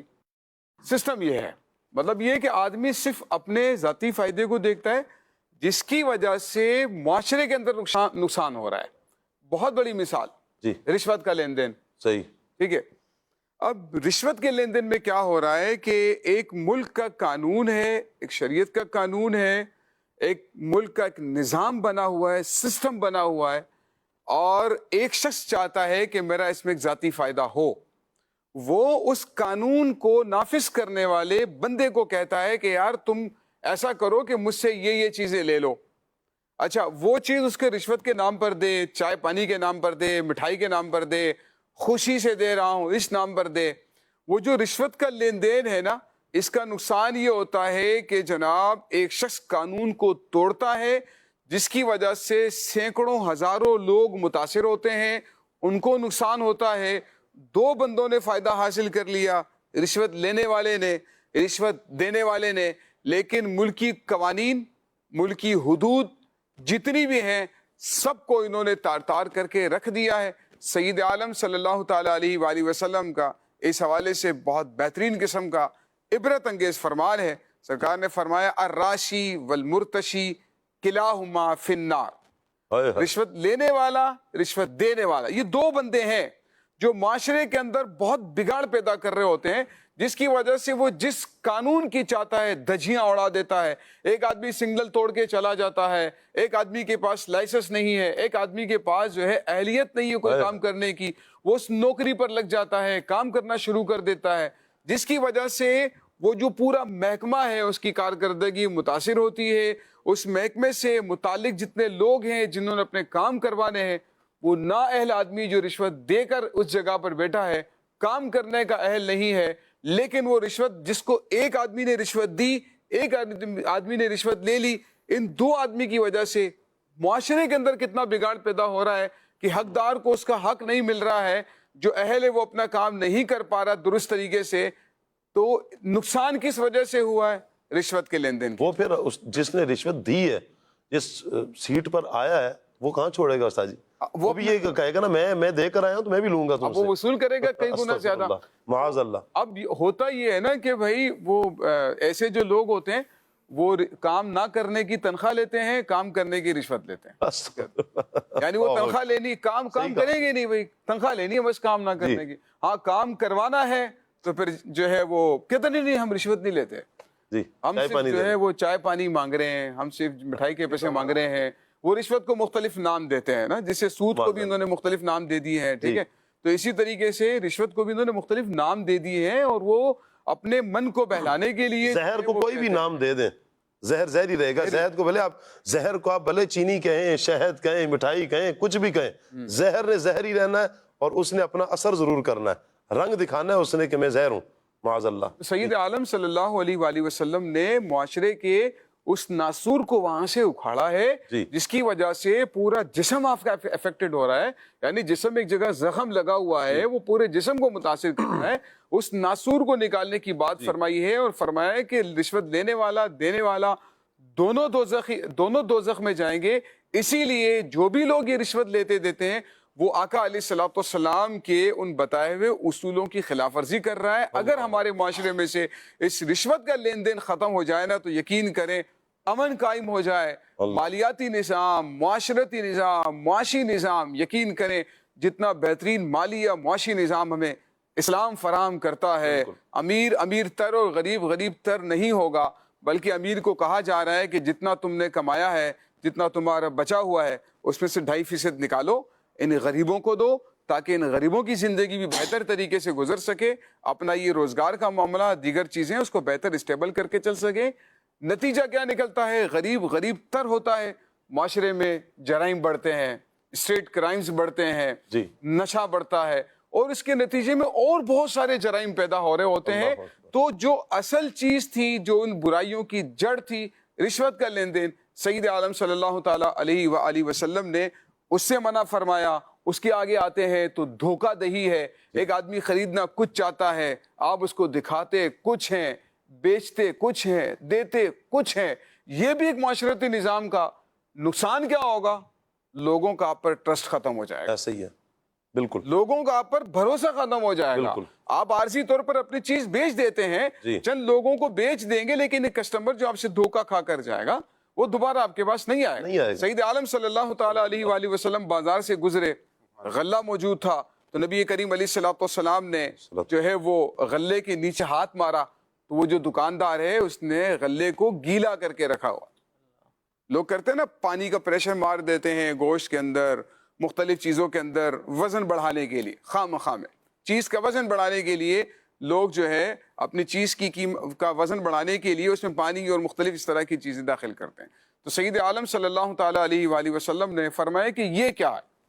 اس نے کہا یا رسول اللہ یہ اصل میں نا بارش کی وجہ سے گیلا ہو گیا تھا۔ تو آقا علیہ الصلوۃ والسلام نے فرمایا کہ تم نے اس گیلے والے کو نیچے کیوں رکھا ہے، خشک جو ہے اس کو اوپر کیوں رکھا ہے؟ تمہارے کسٹمر کو یعنی کہ خلاصہ یہ کہ دکھائی دینا چاہیے تمہاری چیز کے اندر جو عیب ہے یا ایسی چیز ہے کہ جو آپ کسٹمر کو دے رہے ہیں جس کی وجہ سے اس کی قیمت کم ہوتی ہے، تو آپ کو اس کو دکھانا چاہیے، اس کی نالج میں آنا چاہیے۔ آپ دھوکہ نہیں دے سکتے، دھوکہ دینے کی آپ کو اجازت نہیں ہے۔ تو نبی کریم صلی اللہ تعالیٰ علیہ وآلہ وسلم نے اس سے منع فرمایا۔ امام اعظم ابو حنیفہ رحمۃ اللہ تعالیٰ علیہ کا بہت خوبصورت واقعہ آپ کی سیرت میں ملتا ہے کہ آپ کے پاس ایک کپڑے کے بہت بڑے تاجر تھے، آپ اپنے شاگردوں کی کفالت فرمایا کرتے تھے باقاعدہ۔ امام ابو یوسف رحمۃ اللہ تعالیٰ علیہ کا کئی سالوں تک آپ نے گھر کا خرچہ اٹھایا اور ان کو ایک طالب علم سے وقت کا بہت بڑا امام بنا دیا۔ امام ابو یوسف رحمۃ اللہ تعالیٰ علیہ کو یہ حلال کا پیسہ تھا جس سے آپ نے اس طالب علم کا گھر چلایا۔ تو حلال کا پیسہ ہو اور وہ درست جگہ پر استعمال ہو، اس کی کیا ہی برکت ہوتی ہے۔ تو آپ کے کپڑے کے اندر ایک عیبدار کپڑا تھا، آپ نے اس کو کہہ کر رکھا تھا، جو کام کرتا تھا اس کو کہا تھا کہ جب کسٹمر کو دینا اس کا عیب بتا دینا ہے اس کو۔ آپ جب تشریف لے کر آئے دکان پر نہیں تھے آپ، تو وہ کپڑا موجود نہیں تھا، آپ نے فرمایا کپڑا کہاں گیا؟ اس نے کہا میں نے اصل میں بیچ دیا۔ آپ نے فوراً سوال کیا، آپ نے فرمایا اس کا وہ نقص اور عیب بتایا کسٹمر کو نہیں کہنا یا نہیں؟ اس نے کہا حضور میں بھول گیا، میرے ذہن میں نہیں رہا بتانا اس کو۔ اب کہا کہ بھائی اس کو تلاش کرو، اب کسٹمر ملے ہی نہیں، کیا کرے؟ اب یہ امام اعظم ابو حنیفہ رحمۃ اللہ تعالیٰ علیہ یہ فقہ کے بھی امام ہیں، تقوی کے بھی امام۔ کیا بات ہے، واہ! ایک درہم سے کم نجاست کو دھو رہے تھے، کسی نے کہا حضور اس میں تو آپ کہتے ہیں کہ آپ کا فتویٰ ہے نماز ہو جاتی ہے، تو آپ اس کو کیوں دھو رہے ہیں؟ آپ نے فرمایا وہ میرا فتویٰ تھا، یہ میرا تقویٰ ہے۔ کیا بات! تو یہ فقہ کے امام ہونے کے ساتھ ساتھ تقوی کے بھی امام ہیں۔ تو امام اعظم ابو حنیفہ رحمۃ اللہ تعالیٰ علیہ نے وہ عظیم مثال قائم فرمائی، اور وہ اسی لیے امام بنے کہ وہ سید عالم صلی اللہ علیہ وآلہ وسلم کے ان اصولوں کو فالو کر رہے ہیں جو نبی کریم صلی اللہ علیہ وآلہ وسلم نے ہمیں عطا فرمایا ہے۔ تو سید عالم صلی اللہ علیہ وآلہ وسلم کے ان اصولوں کو فالو کرتے ہوئے کہ عیب والی چیز بغیر عیب بتائے نہیں بیچنی ہے، امام اعظم ابو حنیفہ علیہ رحمہ نے حکم شریف پر عمل کرتے ہوئے بلکہ اس سے زیادہ ہی تقوی کا اظہار کرتے ہوئے پوری رقم اللہ تعالیٰ کی راہ میں صدقہ کرتے ہیں۔ اللہ اکبر۔ نبی پاک علیہ الصلوۃ والسلام کی جنہوں نے سنتوں پر عمل کیا، جیسے ابھی امام اعظم رحمۃ اللہ تعالیٰ علیہ کی بات ہوئی ہے، سبحان اللہ، آپ دیکھیں فقہ کے بھی امام ہیں اور تقوی کے بھی امام ہیں. یقیناً حضور کی اداؤں پر عمل کرنے کی یہ برکات نصیب ہوتی ہیں. معیشت کو جو چیزیں کمزور کرتی ہیں، توڑ دیتی ہیں، ان میں ماشاءاللہ استاد صاحب نے بیان کیا کہ رشوت کا لین دینا ہے، دھوکہ ہے. اسی طرح فضول خرچی، اس سے بھی اپنے آپ کو بچائیں. بے جا آپ خرچ نہ کریں، اس سے بھی اپنے آپ کو بچائیں. اور چوتھی بات ہے ذخیرہ اندوزی. یہ چیز بھی ہے کہ ایک چیز کی ضرورت ہے، مسلمانوں کو ضرورت ہے ایک ملک میں، ایک شہر میں، اور آپ اس کو جمع کر کے اس وقت کا انتظار کر رہے ہیں کہ جب کوئی قحط پڑ جائے، مشکل آ جائے اور پھر مہنگی کر کے بیچیں. نہیں، ایسا نہ کریں. مسلمانوں کے لیے آسان ہو جائیں، آسانی پیدا کرنے والے بن جائیں. اللہ آپ کے کاروبار میں برکت ڈالے گا. جب آپ مسلمانوں کے لیے ایسے بن جائیں گے کہ آپ سے منسلک ہونے والے افراد، آپ کے پاس آنے والے افراد وہ 100% اعتماد میں ہوں. یہاں سے کچھ بھی لیتا ہوں تو اچھی چیز ملتی ہے. غیر مسلم اگر میرے آقا صلی اللہ علیہ وآلہ وسلم کی اس سیرت کو لے کر وہ دھوکے کو نکالتے ہیں، رشوت کو نکالتے ہیں، ذخیرہ اندوزی کو نکالتے ہیں، فضول خرچی کو نکال کے ان عیوب کو نکال دیتے ہیں، آج مسلمان بھی پھر ان کی پروڈکٹس پر اعتماد کرتا ہے. مسلمان کی پروڈکٹس پر اعتماد کیوں نہیں کر رہا؟ سوال یا نشان ضرور ہے کہ کہیں ہم دھوکہ تو نہیں دے رہے، ہم جھوٹ بول کر مال تو نہیں بیچ رہے، قسمیں، جھوٹی قسمیں کھا کر اپنا مال فروخت تو نہیں کر رہے. اگر اس طرح کے عوامل ہیں، نکال دیں آج اس کو. یقین کریں، نکال دیں ان سارے بری عادات، خصلتوں کو نکال کر اچھی خصلتیں، اچھے عوامل اپنائیں گے، انشاءاللہ دنیا میں بھی راج ہوگا. جب حضور جان عالم صلی اللہ علیہ وسلم کے لیے، اللہ کی رضا کے لیے عمل کریں گے، اللہ مال میں بھی برکت ڈالے گا اور قبر و حشر میں بھی اللہ پاک سرخرو کرے گا. اللہ پاک سے دعا ہے اللہ پاک مجھے، آپ کو، ہم سب کو عمل کی توفیق عطا فرمائے. سبحانک اللہم وبحمدک اشہد ان لا الہ الا انت استغفرک واتوب الیک. بڑھتے ہیں صلاۃ والسلام کی طرف. اے دین حق کے راہبر تم پر سلام ہر دم میرے شفیع محشر تم پر سلام ہر دم محتاج سے تمہارے سب کے نارا محتاج سے تمہارے کرتے ہیں سب کے نارا.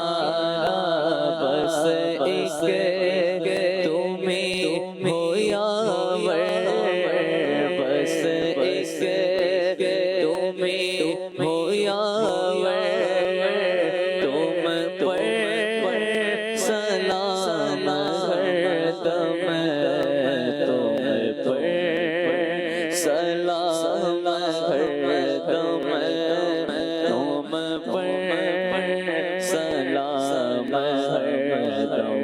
اپنے گدائے در کی خبر بدارا، اپنے گدائے در کی خبر بدارا.